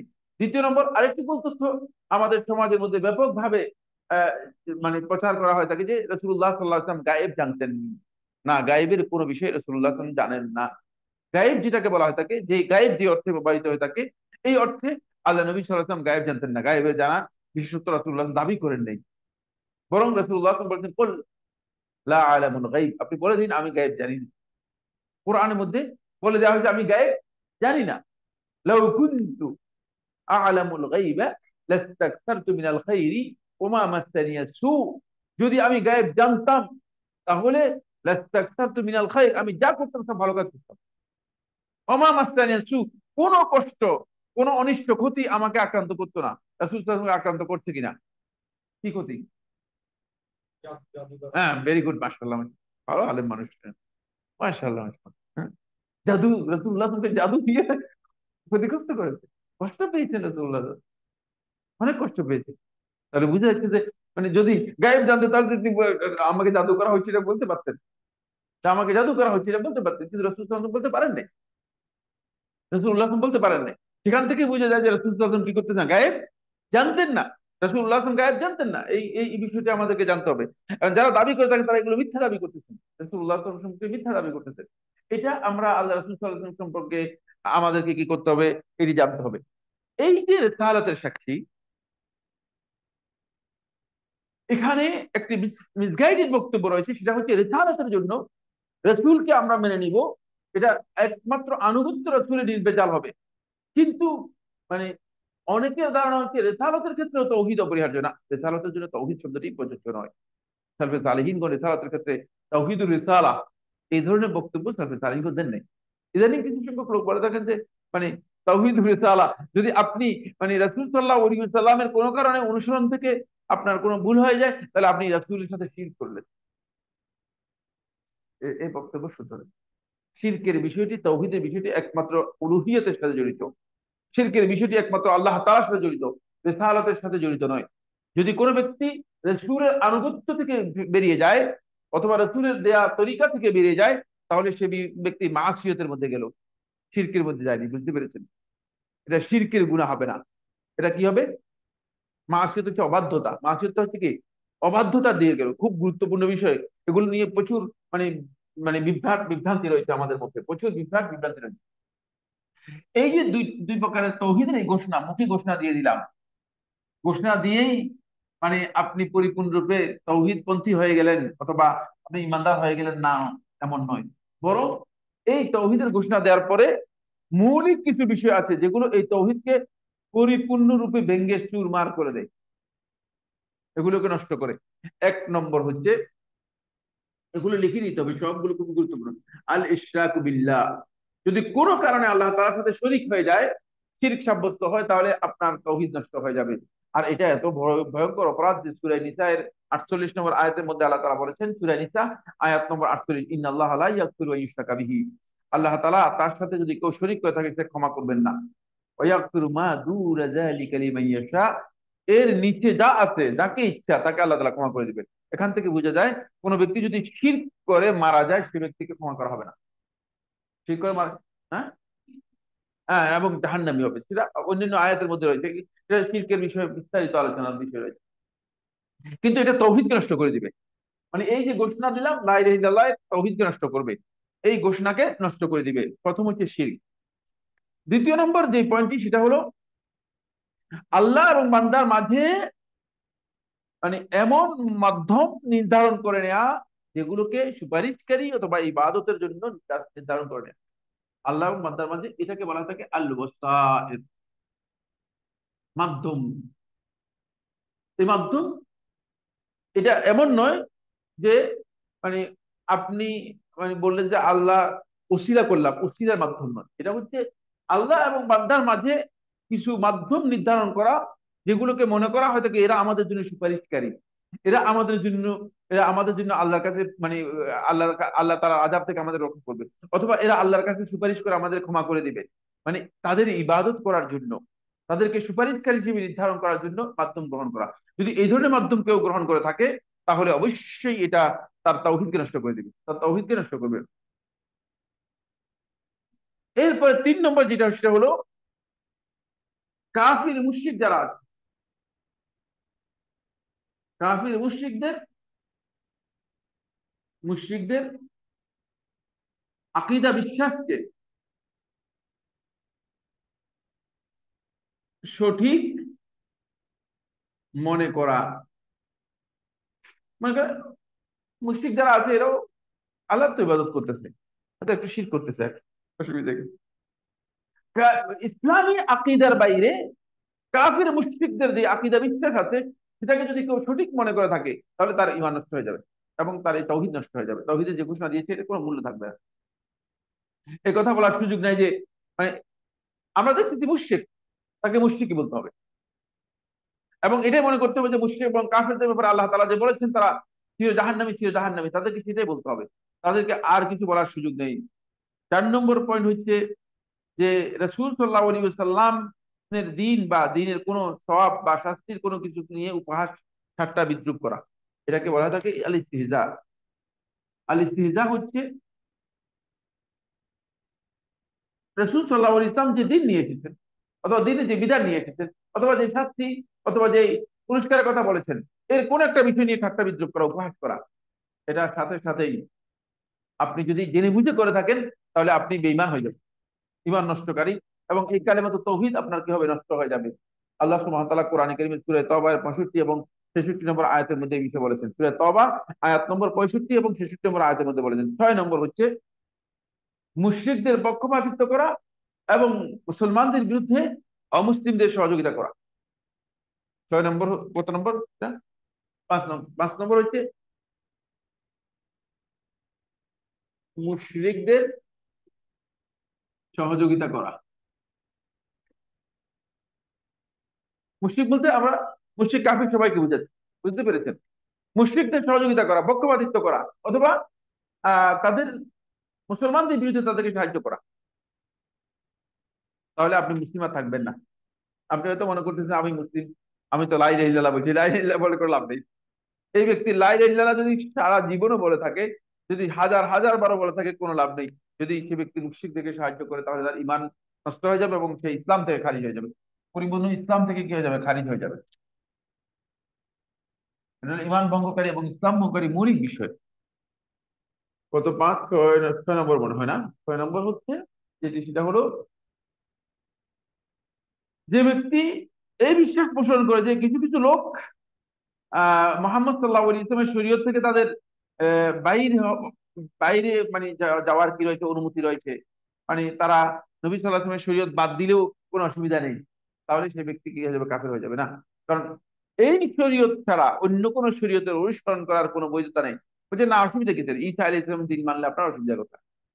মুসা আলী ইসলাম দিন নিয়ে আসছেন, সেটা মানলে অসুবিধা কোথায়? আসমানি কিতাব না, এর কোনো বক্তব্য দেওয়ার সুযোগ নেই। এরপরে 7 নম্বর পয়েন্ট হচ্ছে, যেটা হলো আল্লাহর দিন জানা ও মানা থেকে সম্পূর্ণ মুখ ফিরিয়ে রাখা।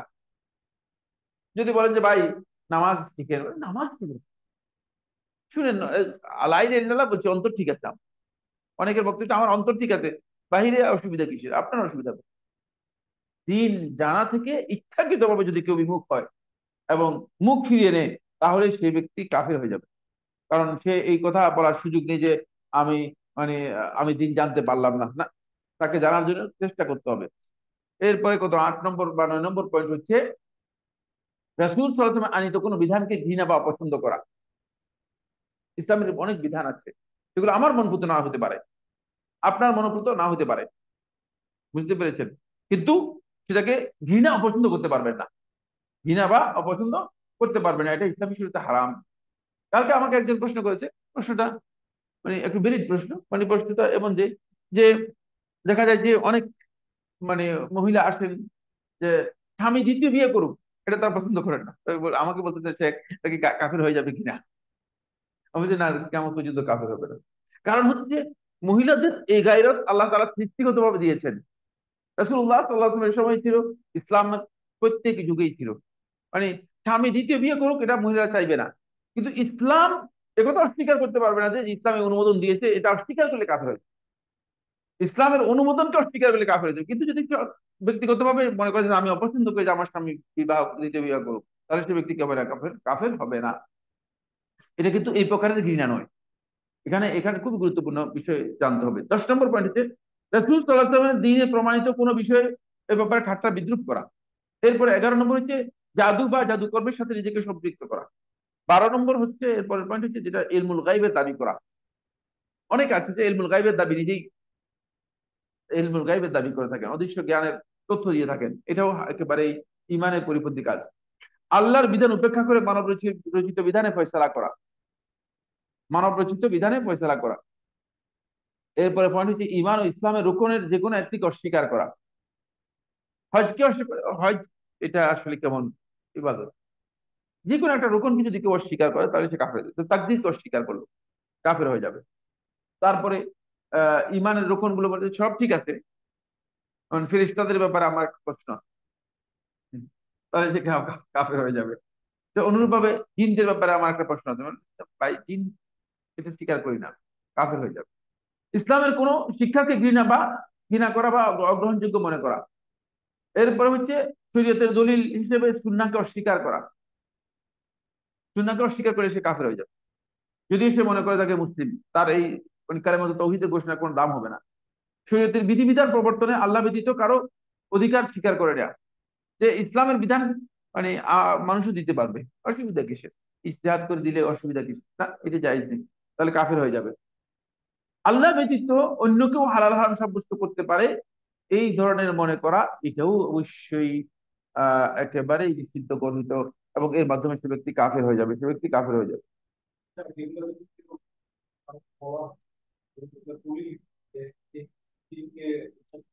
এগুলো দলিল আছে, সবগুলো দলিল আছে। এটা তো আমাদের শর্ট নোটের কারণে আমরা মানে একটা বলছি, প্রত্যেকটা আলোচনা যদি যায় না, আমরা তো এই আকিদার ক্লাস শেষ হবে না।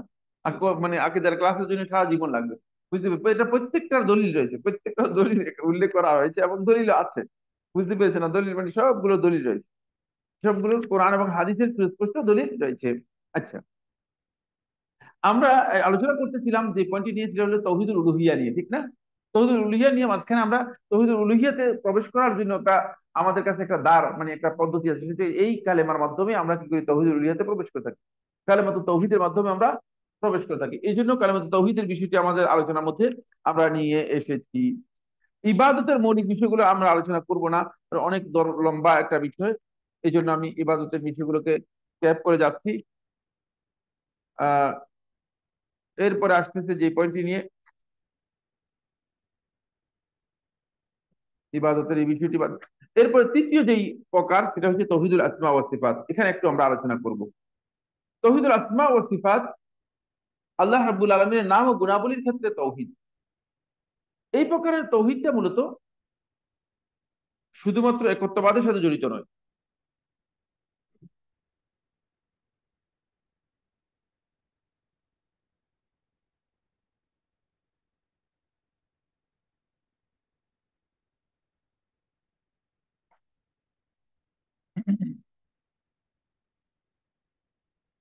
3 নম্বর হচ্ছে তৌহিদুল আসমা ওয়াস সিফাত। আসমা ইসমের বহু বচন, ইসম নামকে বোঝায়, আর আসমা হচ্ছে নাম সমূহ। আল্লাহ তাআলার সুন্দর সুন্দর নামকে আসমাউল হুসনা, আল্লাহ তাআলার নামকে বোঝানোর জন্য এই শব্দ ব্যবহার করা। আর সিফাত হচ্ছে আল্লাহ তাআলার, সিফাতুল শব্দের বহু বচন। সিফাত হলো গুণাবলী সমূহ। আল্লাহ রাব্বুল আলামিনের নাম ও গুণাবলীর ক্ষেত্রে যে তৌহিদ, এই তৌহিদকে বলা হয় তৌহিদুল আসমা ওয়াস সিফাত। আল্লাহ তাআলার নাম ও গুণাবলীর ক্ষেত্রে তৌহিদটা কি? সেই তৌহিদটা হচ্ছে আল্লাহ রাব্বুল আলামিন তার জন্য যেই নাম এবং গুণাবলী সাব্যস্ত করেছেন, যে নাম এবং গুণাবলী সাব্যস্ত করেছেন, সেটা আমরা আল্লাহ তাআলার জন্য সাব্যস্ত করব। আর যেটা আল্লাহ এবং তার রাসূল আল্লাহ তাআলার জন্য নাম এবং গুণাবলী হিসেবে সাব্যস্ত করেন নাই, সেটা আমরা সাব্যস্ত করব না। এটা হচ্ছে তৌহিদ। এই প্রকার তৌহিদের নাম হচ্ছে এটা। এটা তৌহিদ মানে আল্লাহ এক, এটা এখানে এই বিষয়ে নয়, মানে আল্লাহ তাআলার গুণ এটা এক, এই কথা নয়। এটার এই প্রকার তৌহিদের নাম হচ্ছে আল্লাহ তাআলার জন্য সাব্যস্ত করব যেটা আল্লাহ তাআলা সাব্যস্ত করেছেন, আর যেটা আল্লাহ তাআলা সাব্যস্ত করেন নাই, সেটা আল্লাহ তাআলার জন্য সাব্যস্ত করব না। এখানে 4টি মূলনীতি আলোচনা করব সংক্ষেপে, খুব সংক্ষেপে। যে 4টি মূলনীতি অবশ্যই আমাদের সকলের মুখস্থ থাকতে হবে। 1 নম্বর মূলনীতি হচ্ছে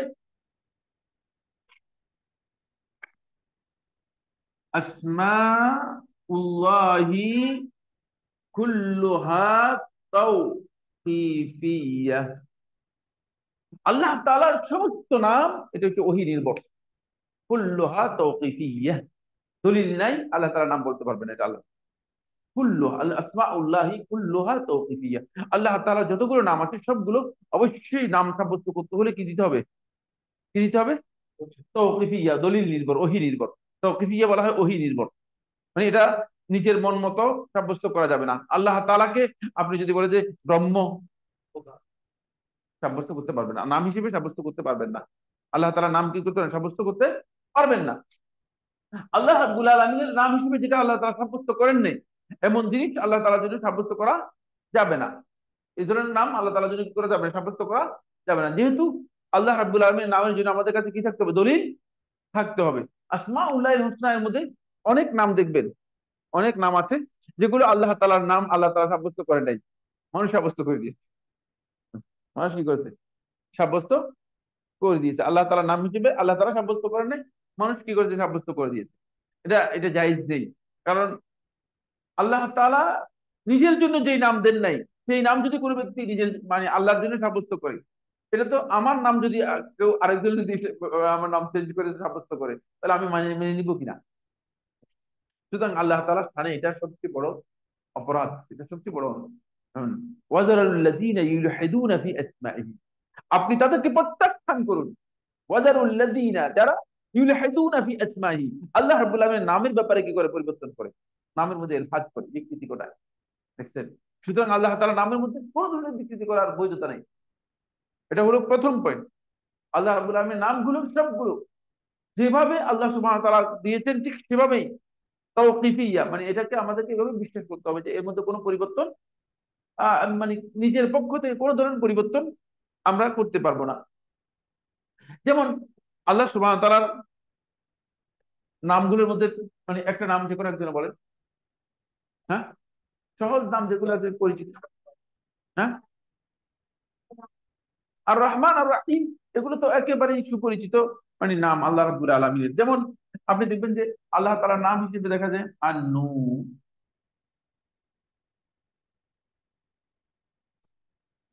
এটা আল্লাহ তাআলার নাম কিনা? দেখবেন যে আসমাউল্লাহিল হুসনার মধ্যে আসছে, এটা আল্লাহ তাআলার নাম না, সাব্যস্ত করেন আল্লাহ তাআলা। এই জন্য এই তাওহীদের এই জ্ঞানটা খুবই গুরুত্বপূর্ণ বিষয়। দেখবেন যে আসমাউল হুসনা একটা লিস্ট আছে, 99 নাম, এরকম দেখেন না কোথাও? প্রচুর। এর মধ্যে একটা নাম আছে আর-নূর, আল্লাহ তাআলার নাম একটা আছে কি আর-নূর। আল্লাহ রাব্বুল আলামিনের নাম আর-নূর আসলে সাব্যস্ত হয়নি, বরং আল্লাহ সুবহানাহু ওয়া তাআলা তার সম্পর্কে খবর দিয়েছেন, আল্লাহু নূরুস সামাওয়াতি ওয়াল আরদ, মাসালু নূরিহি কামাসালি মিশকাতিন। আল্লাহ তাআলা আসমান জমিনের নূর, নিজের। কিন্তু আল্লাহ তাআলা এই কথা বলেন যে আল্লাহ তাআলার একটা নাম হচ্ছে আন-নূর। এরকম আল্লাহ রাব্বুল আলামিনের নাম আন-নূর, এটা আল্লাহ তাআলার জন্য কি হয়নি, সাব্যস্ত হয়নি। এইভাবে আল্লাহ রাব্বুল আলামিনের জন্য যদি কেউ মানে নিজের পক্ষ থেকে, যেমন আল্লাহ রাব্বুল আলামিনের আদ-দাহার, সময়, এটা কি আল্লাহ তাআলার নাম কিনা? হ্যাঁ, অথচ আল্লাহ তাআলা বলছে আনা আদ-দাহার, লা তাসুব্বু আদ-দাহার ইন্নামা আনা আদ-দাহার, তোমরা সময়কে গালিগালাজ করো না, কারণ আমি নিজেই সময়। তাহলে এখানে এটা বুঝতে হবে, বুঝতে হবে, দেখছেন? এখন আল্লাহ তাআলার জন্য এই নাম কি আল্লাহ তাআলা বলছে যে আনার দাহার, মানে আমি, আমি নাম, আমি দাহার, আমি। এখন কেউ কেউ এসে বলছে আল্লাহ তাআলার নাম হিসেবে খেয়াল রাখতে হবে যে আসমাউল্লাহিল হুসনা, আল্লাহ রাব্বুল আলামিনের নামগুলো আল্লাহ সুবহানাহু ওয়া তাআলা কোরআনে কারীমের মধ্যে ইহসা করেছেন, রাসূলুল্লাহ সাল্লাল্লাহু আলাইহি ওয়াসাল্লাম হাদিসের মধ্যে ইহসা করেছেন। কিন্তু কিছু কিছু বিষয় আছে যেগুলো আল্লাহ তাআলা তার পক্ষ থেকে খবর দিয়েছেন, যেগুলো আল্লাহ তার দিন তার নাম নয়, আল্লাহ তাআলা কি নয়, নাম নয়। যেগুলো নাম নয় সেগুলোকে, যেগুলো আল্লাহ তাআলা সংবাদ দিয়েছেন সেগুলো বাদ যাবে, সেগুলো এই নামের মধ্যে আসবে না। শুধুমাত্র ওইগুলোই নাম যেগুলোকে আল্লাহ রাব্বুল আলামিন নাম হিসেবে আল্লাহ তাআলা কি করেছেন, উল্লেখ করেছেন, কোরআনের মধ্যে নাম হিসেবে উল্লেখ করেছেন। এই নাম নিয়ে দীর্ঘ বক্তব্য রয়েছে, সেটা আমার আলোচ্য বিষয় নয়, সেজন্য আমি যাচ্ছি না। তাহলে এক নম্বর পয়েন্ট যেটা জানলাম যে আমি প্রথমেই আল্লাহ তাআলার নাম সাব্যস্ত হতে হলে আমাকে জানতে হবে যেটা, সেটা হলো এটা এখানে দলিল আছে কিনা, দলিল আছে কিনা। কালকে মনে হয় আমাকে, কালকেই তো মনে হয় টিভিতে প্রশ্ন করেছে, আল মুনতাকিম, আল মুনতাকিম, আসমাউল্লাহ হুসনার মধ্যে একটা নাম দেখবেন আল মুনতাকিম। মুনতাকিম অর্থ কি? না, প্রতিশোধ গ্রহণকারী, প্রতিশোধ গ্রহণকারী, প্রতিশোধ গ্রহণকারী মুনতাকিম আল্লাহ তাআলার নাম আসে নাই কোথাও, সহিহ কোন সনদের মধ্যে আসে নাই মুনতাকিম। বরং যেটা এসেছে আল্লাহ সুবহানাহু ওয়া তাআলা সম্পর্কে, ইন্নাল্লাহা শাদীদুন যুনতিকাম, আল্লাহ তাআলা শাদীদ, কঠোর, যুনতিকাম, এবং তিনি প্রতিশোধ এর অধিকারী। প্রতিশোধের অধিকারী আর প্রতিশোধ গ্রহণকারী এক জিনিস নয়, বুঝতে পেরেছেন কিনা? কিন্তু সেখান থেকে যদি কেউ মানে নাম সাব্যস্ত করে বলেন যে আল্লাহ তাআলা সম্পর্কে যে আল্লাহ তাআলা মুনতাকিম, এই বক্তব্য শুদ্ধ নয়। এই জন্য বিষয়গুলো খুব গভীরভাবে উপলব্ধির বিষয় আছে। কোনগুলো? না, এগুলো যেগুলো আল্লাহ তাআলা খবর দিয়েছেন সেগুলো কখনো আল্লাহ তাআলার কাজের মধ্যে পড়বে, অথবা আল্লাহ তাআলার আলাদা সিফাতের মধ্যে পড়বে, কিন্তু নাম হিসেবে আসে নাই। নাম হিসেবে হয়তো কাজ হতে পারে, অথবা আল্লাহ তাআলার কি, যেমন ইন্তেকামটা আল্লাহ তাআলার একটা কি কাজ, এটা আল্লাহ তাআলার একটা কাজ, ফেল। আল্লাহ রাব্বুল আলামিন ফেল, সমস্ত ফেল থেকে কি হবে না, নাম আসবে না, সমস্ত ফেল থেকে নাম আসবে না। না- কারণ আহ, যেমন ইন্নাল্লাহ লা ইস্তাহি, আল্লাহ তাআলা কি করেন না, লজ্জা করেন না। সেখান থেকে আল্লাহ তাআলাকে যদি আমি বলি যে নির্লজ্জ, মানে আল্লাহ তাআলা একটা নাম হবে কিনা, আপনারা কি মনে করেন? বলে যে গায়রুল মুস্তাহি, বলে আল্লাহ হচ্ছে গায়রুল মুস্তাহি, নির্লজ্জ। মানে এটা তো এই আয়াত থেকে এটা মানে কমন সেন্স দিয়ে বোঝা যায়। ইন্নাল্লাহ লা ইয়াস্তাহি, নিশ্চয়ই আল্লাহ তাআলা লা ইয়াস্তাহি, তিনি কি করেন না, লজ্জা করেন না। তাহলে এখান থেকে তুই কি কথা বলতে পারবি, ইন্নাল্লাহ মানে আল্লাহ তাআলার নাম হচ্ছে গায়রুল মুস্তাহি, তিনি নির্লজ্জ, লজ্জা করেন না। নাউযুবিল্লাহ। না, না, না, এগুলো কোনোদিন মানে ওয়াগাদাব আল্লাহু আলাইহি, আল্লাহ তাআলা তার উপর রাগান্বিত হয়েছেন, ক্রোধ করেছেন, এখান থেকে আল্লাহ তাআলাকে আল গাযিব, রাগী, এই ধরনের নাম সাব্যস্ত করতে পারবো কিনা আমরা? না। কারণ এই এটা খেয়াল রাখতে হবে যে আল্লাহ তাআলার নামগুলো সবগুলো হচ্ছে কি তৌকিফিয়া, এগুলো হচ্ছে সবগুলো তৌকিফিয়া। এরপরে যে পয়েন্টটি এখানে আমাদেরকে জানতে হবে তাওহীদুল আসমা ও সিফাতের মধ্যে, সেটা হলো 2 নম্বর হচ্ছে নুসবিতু লিল্লাহ, নুসবিতু লিল্লাহি মা আসবাতা লিনাফসিহি ওয়া নানফি আনহু মা নাফা আন নাফসিহি। আল্লাহ তাআলার জন্য সেটাই সাব্যস্ত করেছে যেটা আল্লাহ তাআলা নিজের জন্য সাব্যস্ত করেছেন, এর অতিরিক্ত করতে পারবেন না। আবার সেটাই নফি করবে যেটা আল্লাহ তাআলা কি করেছেন, নিজের ব্যাপারে নিষেধ করেছেন। ওইটা নফি করবো না যেটা আল্লাহ তাআলা নফি করেন নাই। বুঝতে পেরেছেন?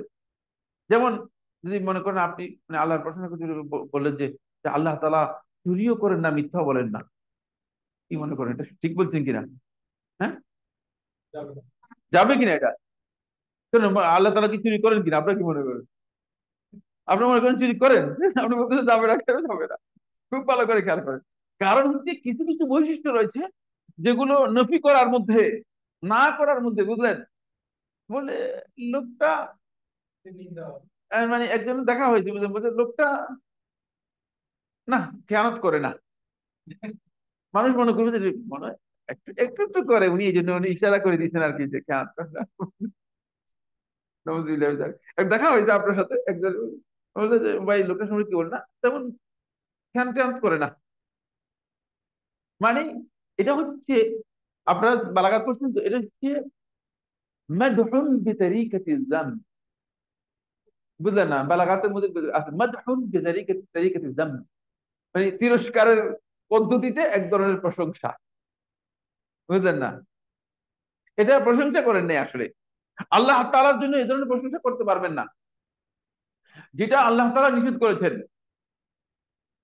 যেমন লাম ইয়ালিদ ওয়া লাম ইউলাদ, আল্লাহ সুবহানাহু ওয়া তাআলা বলেছেন তিনি জন্ম দেন নাই, জন্ম নেন নাই। এখন আপনি এসে আল্লাহ তাআলা এই আয়াত থেকে বুঝে ভালো বুঝে গেছেন, আপনি বলছেন যে আল্লাহ তাআলা নিঃসন্তান। নাউযুবিল্লাহ মিন যালিক। খেয়াল করে, খুব ভালো করে খেয়াল করে, এটা আল্লাহর জন্য সাব্যস্ত করা যাবে না। বুঝতে পেরেছেন? এটা মানে যেটা আল্লাহ তাআলা বলেন নাই, নিষেধও করতে পারবে না। আল্লাহ তাআলা শানে এসে যাবে না। এখানে এই মহান শানের সাথে, এই বিশাল সত্তার শানের সাথে মানে এই ধরনের কিছু কি হবে না, যুক্ত হবে না। এই জন্য আল্লাহ তাআলার প্রশংসা করতে গিয়ে এমন কিছু নিষেধ করতে পারবেন না যেটা আল্লাহ রাব্বুল আলামিনের শানের সাথে কি হবে না। আল্লাহ তাআলা মানে কোরআনের মধ্যে স্পষ্ট করে দিয়েছেন, লা তা'খুযুহু সিনাতুন ওয়ালা নাওম, লাহু মা ফিস সামাওয়াতি ওয়া মা ফিল আরদ, মান যাল্লাযী ইয়াশফাউ ইনদাহু ইল্লা বিইذনিহি। কেমন? তো এই জন্য বলে যে আল্লাহ তাআলাকে আপনি যদি বলেন যে লা তা'খুযুহু সিনাতুন ওয়ালা নাওম, যদি বলেন যে আল্লাহ তাআলা তিনি ঘুমান না, সব সময় ঘুমান না, এটা আল্লাহ তাআলা বলে দিয়েছেন ঘুমান না, ঠিক আছে। কিন্তু আপনি যদি আল্লাহ রাব্বুল আলামিন সম্পর্কে আরো অতিরিক্ত কিছু মানে সাব্যস্ত করে দেন নিজের পক্ষ থেকে, সেটা কি করতে পারবেন না? করতে পারবেন না।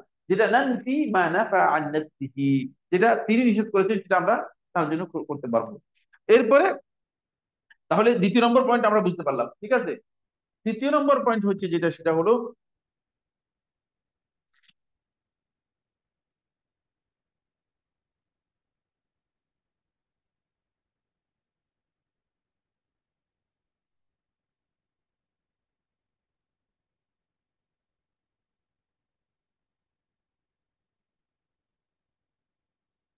نتوقف في الألفاظ المبهمة যে সমস্ত অস্পষ্ট প্রচ্ছন্ন শব্দ রয়েছে, প্রচ্ছন্ন বিষয় আছে, সেগুলোর ব্যাপারে আমরা চুপ থাকবো। সেগুলোর ব্যাপারে আমরা কি করবো না, মানে আল্লাহ তাআলার জন্য সেগুলো আমরা সাব্যস্ত করবো না, বলবো না, এখানে আমরা চুপ থাকবো। যেমন যদি একজন এসে বলে যে আল্লাহ তাআলা সম্পর্কে যে আল্লাহ তাআলা কি সাকার, ইদানিং কিছু সংখ্যক লোক আছে, জাহিল লোক, পড়ালেখা কম থাকার কারণে, অনেক পড়ালেখা, অনেকের পড়ালেখা দুই আঙ্গুল দিয়ে মাপা যায়, বুঝতে পেরেছেন, খুব পড়ালেখা, এই পড়ালেখার কারণে আল্লাহ তাআলা সম্পর্কে সাকার শব্দ প্রয়োগ করা যায়, কারণ এটা মুবহাম শব্দ। সাকার বলতে মূলত লোকেরা মানে একটা চেতনার মধ্যে বুঝে, সাকার হচ্ছে মানে যার সত্তা রয়েছে, অবয়ব দেওয়া হয়েছে। নাউযুবিল্লাহি মিন যালিক, লাইসা কামিসলিহি শাই, আল্লাহ রাব্বুল আলামিনের সাথে কোনো জিনিসের তুলনা করা যায় না, এটা একটা তুলনীয় বিষয়। কিন্তু কেউ যদি বলে যে আল্লাহ তাআলার আকার আছে কিনা, আমরা বলি হ্যাঁ আল্লাহ তাআলার আকার আছে, যেহেতু তার সত্তা আছে, সত্তার আকার আছে, কিন্তু সত্তার আকারটা আমাদের জানা নয়। কিন্তু সাকার শব্দটা আল্লাহ তাআলার জন্য সাব্যস্ত করা যাবে না। যেমনি ভাবে নিরাকার শব্দ আমরা চুপ থাকবো, নিরাকার, আল্লাহ তাআলার জন্য বলে নিরাকার, এই শব্দ আমরা কি করবো না, এটা সাব্যস্ত করতে পারবো। নিরাকার শব্দটা দুটি অর্থ বহন করে থাকে, দুই। নিরাকার বলতে একটা অর্থ হচ্ছে যে আল্লাহ তাআলার কোনো আকার আকৃতি নিয়ে অস্তিত্ব নেই, এটা সম্পূর্ণ গর্হিত। আবার নিরাকার বলতে যদি এটা বোঝানো হয় থাকে যে মানে আল্লাহ সুবহানাহু ওয়া তাআলা তার সত্তা কোনো বস্তুর সাথে সাদৃশ্যপূর্ণ নয়, তাহলে কি কথা আমরা বলেছিলাম যে কামিজ সেই, বুঝতে পেরেছেন? সুতরাং নিরাকার শব্দটা এই দুইটা অর্থ বহন করার কারণে আপনি নিরাকার শব্দটা আল্লাহ তাআলার জন্য প্রযোজ্য নয়। কথাকে বুঝতে পেরেছেন?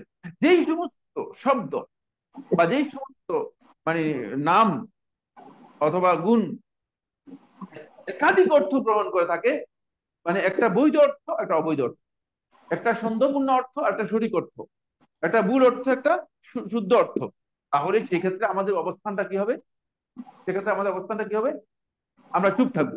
সেক্ষেত্রে আমরা চুপ থাকবো, আমরা মানে সেক্ষেত্রে এটাকে গ্রহণ করব না, সেটা আল্লাহর জন্য সাব্যস্তও করবো না, আল্লাহর জন্য নিষিদ্ধ করবো না, আল্লাহর জন্য নাও করবো না। সেটা আমরা সাব্যস্ত করবো না, আল্লাহর জন্য কি করবো না, না করবো না। কারণ আল্লাহর জন্য সাব্যস্ত করতে গেলে আপনার কি রয়েছে, সমস্যা রয়েছে। আর আল্লাহ রাব্বুল আলামিনের জন্য যদি আপনি না করেন, তাহলে কি রয়েছে, সমস্যা রয়েছে। তাহলে কি রয়েছে, সমস্যা রয়েছে। যেমন আল্লাহ রাব্বুল আলামিনের জন্য যারা সর্বত্র বিরাজমান বলতেছে, তারা এই জিনিসগুলোর সাথে মানে নিজেদেরকে সম্পৃক্ত করে নিয়েছে। এই জন্য সম্পৃক্ত করেছে, সর্বত্র বিরাজমান যদি বলতে হয়, তাহলে নিরাকার না বললে তো সম্ভব না। নিরাকারের সাথে সর্বত্র বিরাজমানের কি রয়েছে, একটা সম্পর্ক রয়েছে। এই কারণে তারা এগুলো কি করেছে, নিজেরা যুক্ত করে নিয়েছে। এটা আল্লাহ রাব্বুল আলামিন সম্পর্কে আমাদের কি করা যাবে না, বলা যাবে না। মৌলিকভাবে আমরা এখানে যে কয়েকটি পয়েন্ট আলোচনা করলাম, সেটা হচ্ছে আরেকটি পয়েন্ট আলোচনা করব, বা এটা শেষ পয়েন্ট হিসেবে আমরা আসমাউল্লাহিল হুসনা এর ব্যাপারে, এখানে অনেকগুলো আয়াত রয়েছে কোরআনে কারীমের সূরা আরাফের 180 নম্বর আয়াতের মধ্যে দেখবেন যে আল্লাহ তাআলা তার আসমা এবং সিফাতের ব্যাপারে আল্লাহ সুবহানাহু ওয়া তাআলা বলেছেন, যেগুলো দলিলের মাধ্যমে সাব্যস্ত করতে হবে।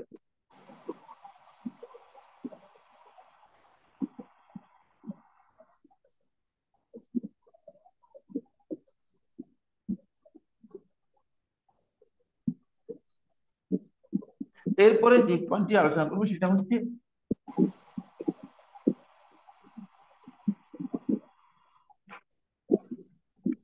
4 নম্বর হচ্ছে, যেটা ছিল আসমাউল্লাহি ওয়া সিফাতুহু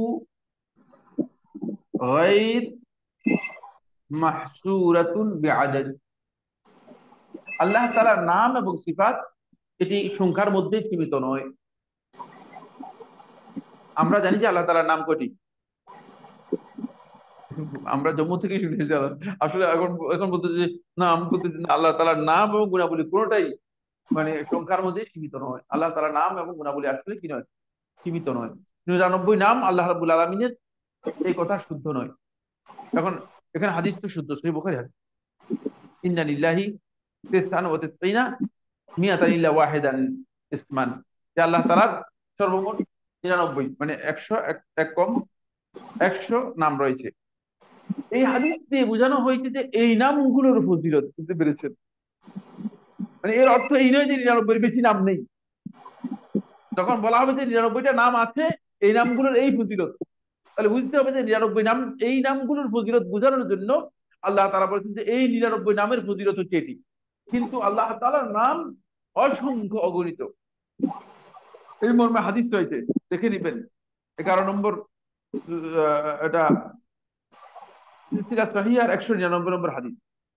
সিলসিলা সহিহার 199 নম্বর হাদিস, রাসূলুল্লাহ সাল্লাল্লাহু আলাইহি ওয়াসাল্লাম বলেন, আহ আসআলুকা বিকুল্লি ইসমিন হুয়া লাকা, হে আল্লাহ আমি আপনার কাছে চাই, বিকুল্লি ইসমিন হুয়া লাকা, ওই সমস্ত নাম দিয়ে যেগুলো আপনার নাম, সাম্মাইতা বিহি নাফসাক, যেগুলো দিয়ে আপনি নিজের নফসকে নামকরণ করেছেন, নিজেকে নিজে নামকরণ করেছেন, আও আনজালতাহু ফি কিতাবিক, অথবা আপনি আপনার কিতাবের মধ্যে যে নাম নাজিল করেছেন, আও আল্লামতাহু আহাদাম মিন খালকিক, অথবা আপনি আপনার সৃষ্টির কাউকে শিক্ষা দিয়েছেন, আও ইসতাআসারতা বিহি ফি ইলমিল গায়বি ইনদাক, অথবা আপনি আপনার কাছে ইলমুল গায়বের মধ্যে যে নামটা আপনি কি করেছেন স্পেশালি নিজের জন্য রেখে দিয়েছেন। এই নামগুলো কত বেশি, মানে এগুলোর ধরন কি, কিছু কিছু আছে আল্লাহ তাআলা ইলমুল গায়বের মধ্যে রেখে দিয়েছেন, কিয়ামতের দিন রাসূল সাল্লাল্লাহু আলাইহি ওয়াসাল্লাম কি করবেন, আবার সেগুলো শিক্ষা দিবেন। এখান থেকে বোঝা যায় যে আল্লাহ তাআলা নাম এবং গুণাবলী এগুলো কি নয়, মানে নির্দিষ্ট নয়। এই ক্ষেত্রে মৌলিক আল্লাহ সুবহানাহু ওয়া তাআলা মৌলিক মূলনীতি দিয়েছেন, যেটি সেটা হলো সূরায়ে আশ-শূরা এর 11 নম্বর আয়াত। আসমাউল্লাহিল হুসনা, হুসনা এর মূলনীতি হচ্ছে এটি। সূরা আশ-শূরা এর 11 নম্বর আয়াত, লাইসা কামিসলিহি শাই ওয়া হুয়াস সামিউল বাসীর। এটা হলো সূরা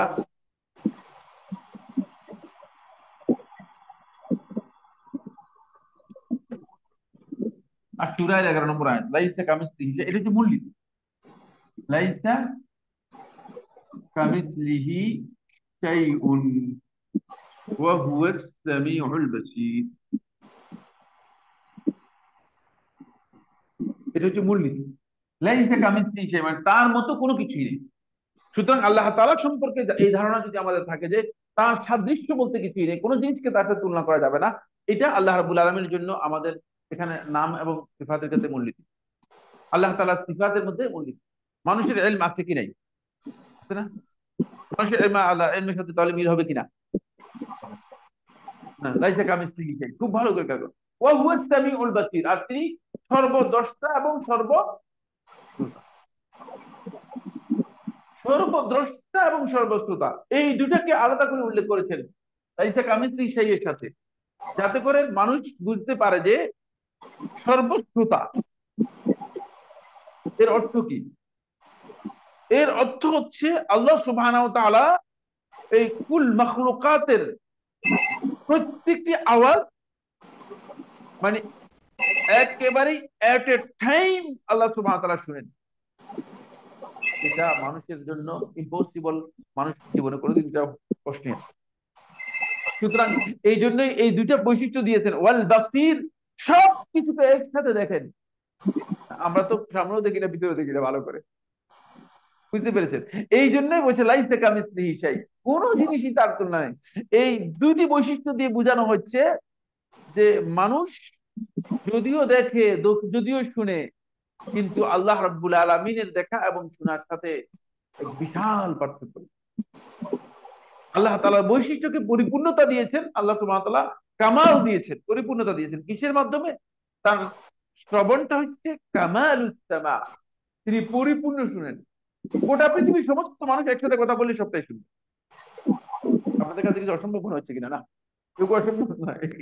এটা হচ্ছে আল্লাহ তাআলার সত্তার মহত্ব হচ্ছে এই জায়গায়, সব কিছু একসাথে দেখেন।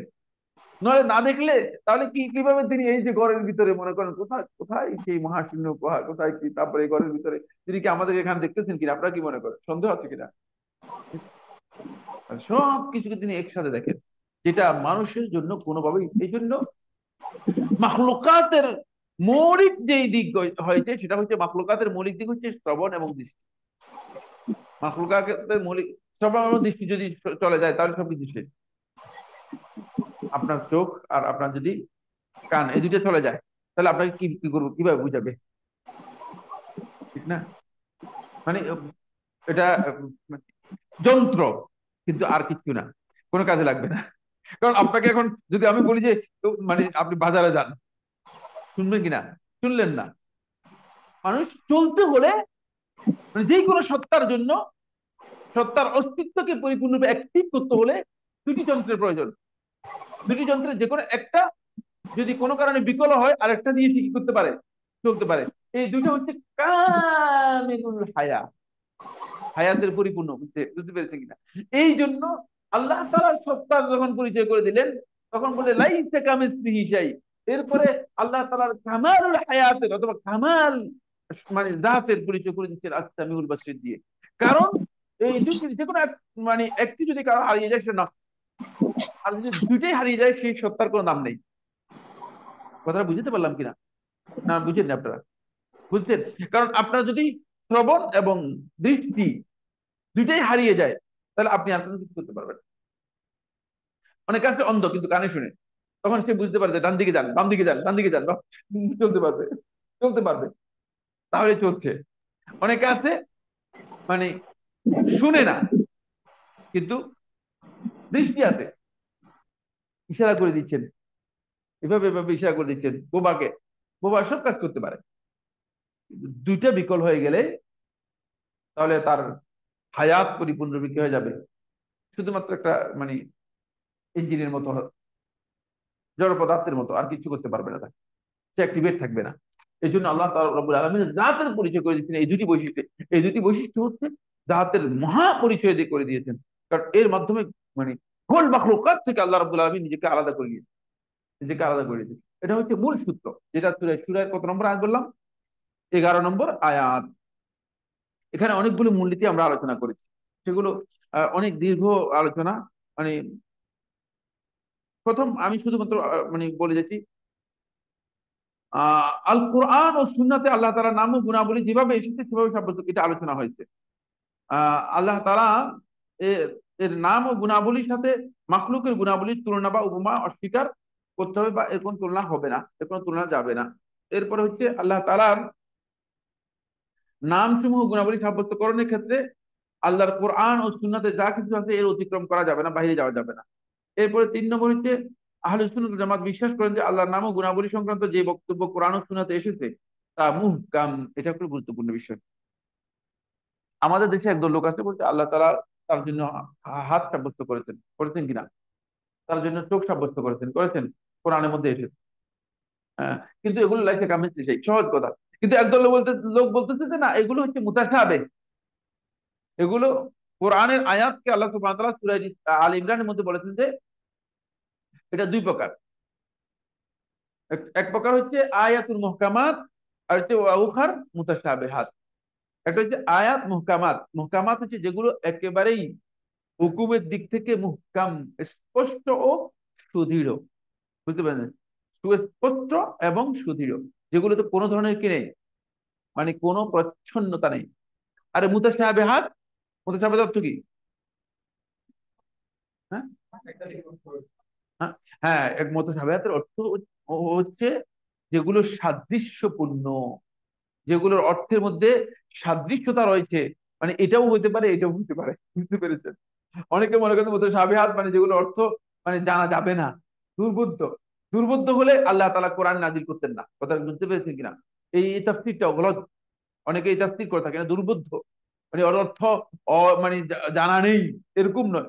এগুলো অর্থের মধ্যে সাদৃশ্যতা রয়েছে, মানে এই অর্থ হতে পারে, এই অর্থও হতে পারে। বুঝতে পেরেছেন? যেটা মানে যারা গভীর জ্ঞানের অধিকারী তারা কি করতে পারবে, বের করতে পারবে, ফাইন্ড আউট করতে পারবে, জানতে পারবে। তো এখন একদল লোক আছে বলছে আল্লাহ তাআলার সিফাতের যে নামগুলো আছে সেগুলো নামগুলো সবগুলো এগুলো মুতাশাবিহাতের অন্তর্ভুক্ত। বলছে এগুলো নিয়ে আলোচনা করা উচিত নয়, এই কথা ভুল, এটা মুহকাম। আল্লাহ তাআলার নামগুলো মুহকাম। কেন? আমি এগুলো এগুলো দীর্ঘ আলোচনা করেছি, আমার অনেক দীর্ঘ আলোচনা রয়েছে। আমি আমার পরিচয় করে দিচ্ছি, খুব ভালো করে খেয়াল করে। মানে মুতাজিলা বলছে এগুলো রূপক অর্থ, রূপক মানে মিথ্যা।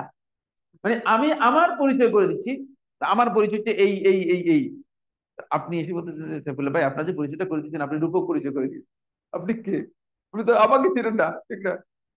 আল্লাহ তাআলা আল্লাহর পরিচয় করে দিচ্ছেন, আর আপনি বলতেছেন আল্লাহ তাআলা রূপক পরিচয় করে দিচ্ছেন, মিথ্যা পরিচয় করে দিচ্ছেন। তাহলে কি বললেন? এটা আল্লাহকে মিথ্যাবাদী সাব্যস্ত করলেন।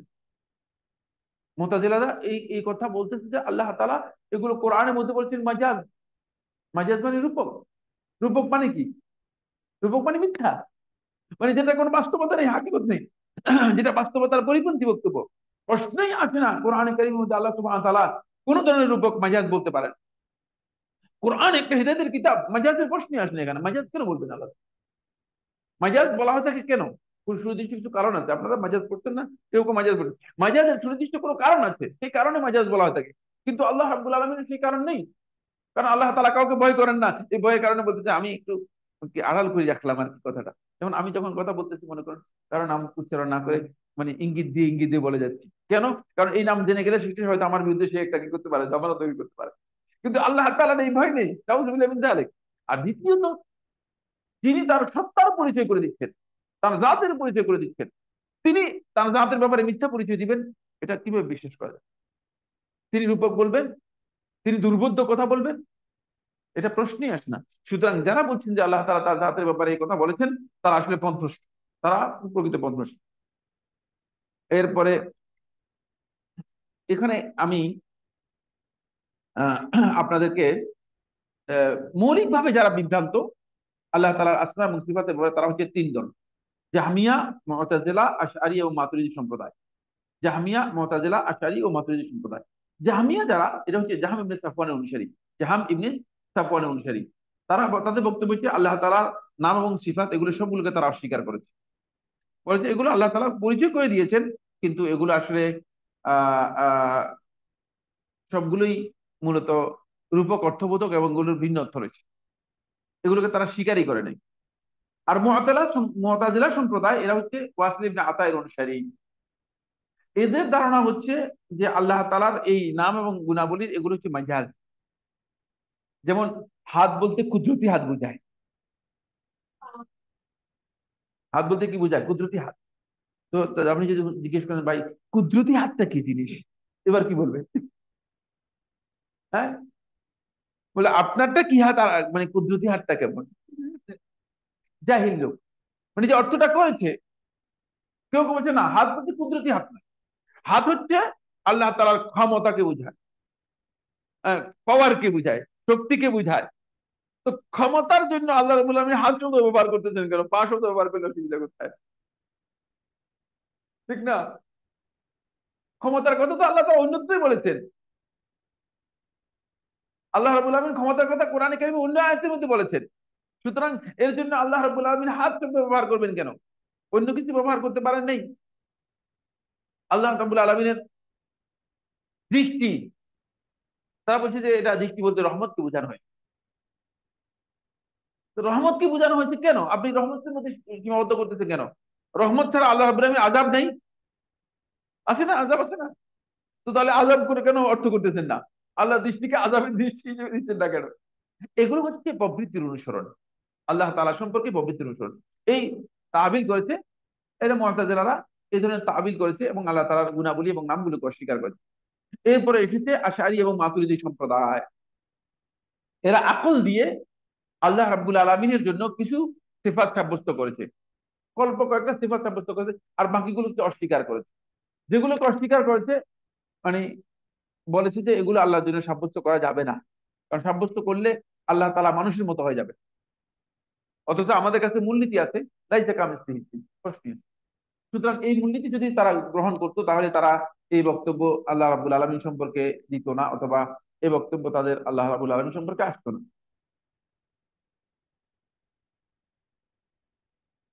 আল্লাহ রাব্বুল আলামিনের নাম ও গুণাবলীর ব্যাপারে কিছু সংশয় সন্দেহ রয়েছে, এগুলো নিয়ে আমরা অনেকগুলো কথা বলেছি সেখানে।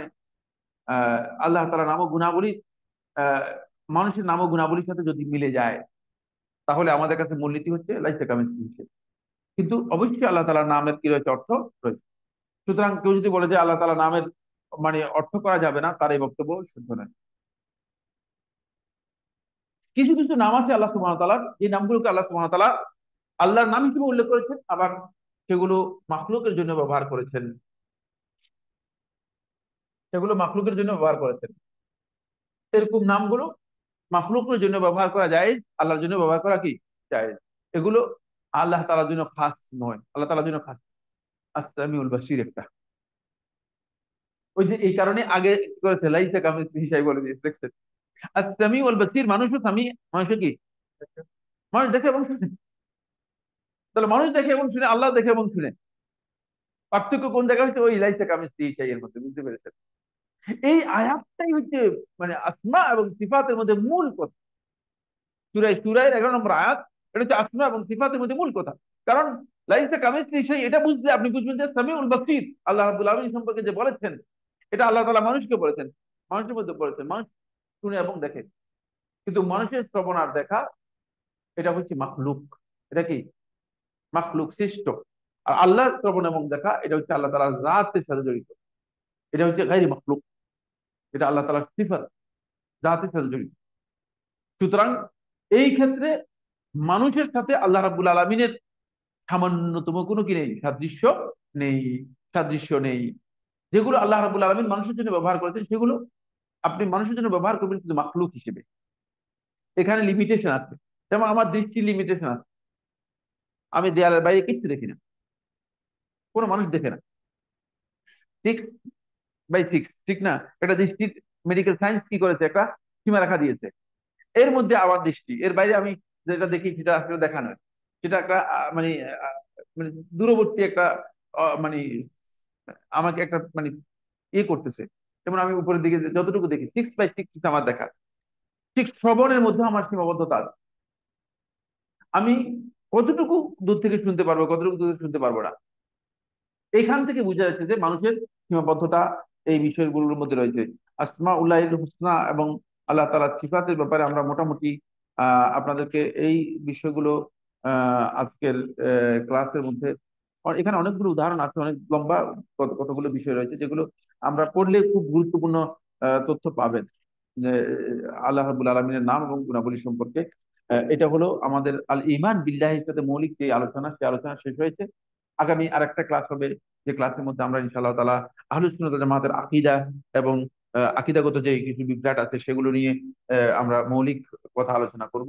আজকের ক্লাসের মাধ্যমে আমরা যেটা মানে মূল কথা আলোচনা করছি সেটা হলো তৌহিদের মৌলিক বিষয় হচ্ছে তিন, যা যে ক্ষেত্রে আমাদেরকে অবশ্যই আল্লাহ তাআলা তৌহিদ সাব্যস্ত করতে হবে। একটা হচ্ছে তৌহিদুল রুবুবিয়্যাহ, আর একটা হচ্ছে তৌহিদুল উলুহিয়্যাহ, আর তৌহিদুল আসমা ওয়া সিফাত। রুবুবিয়্যাত আর উলুহিয়্যাতের মধ্যে পার্থক্যটা আমি খুব সংক্ষেপে বলে দিচ্ছি। রুবুবিয়্যাতটা হচ্ছে আল্লাহ তাআলার কাজের সাথে জড়িত, আর উলুহিয়্যাতটা হচ্ছে বান্দার ইবাদতের সাথে জড়িত, বান্দার ইবাদতের সাথে জড়িত।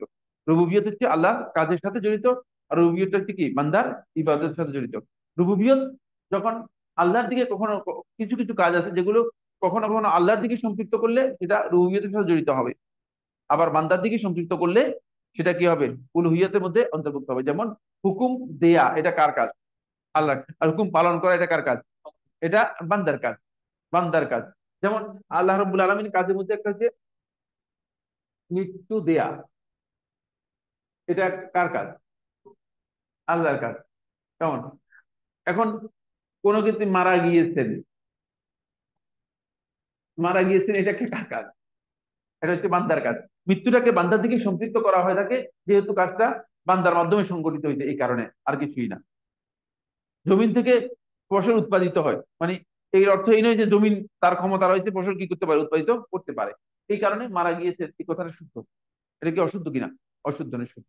এই বিষয়গুলো মূলত রুবুবিয়ত এবং উলুহিয়তের সাথে যে মৌলিক পার্থক্য, এটা আমরা আলোচনা করলাম। আশা করি মৌলিক বিষয়গুলো আমাদের কাছে স্পষ্ট হয়েছে।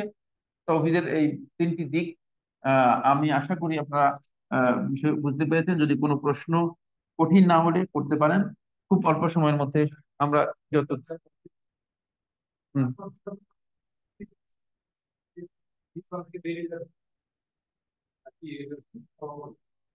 আসমা এবং সিফাতকে যারা স্বেচ্ছায় বিকৃত করেছে, যেমন জাহমিয়া সম্প্রদায়, এরা খারিজ, ইসলাম থেকে খারিজ হয়ে যাবে।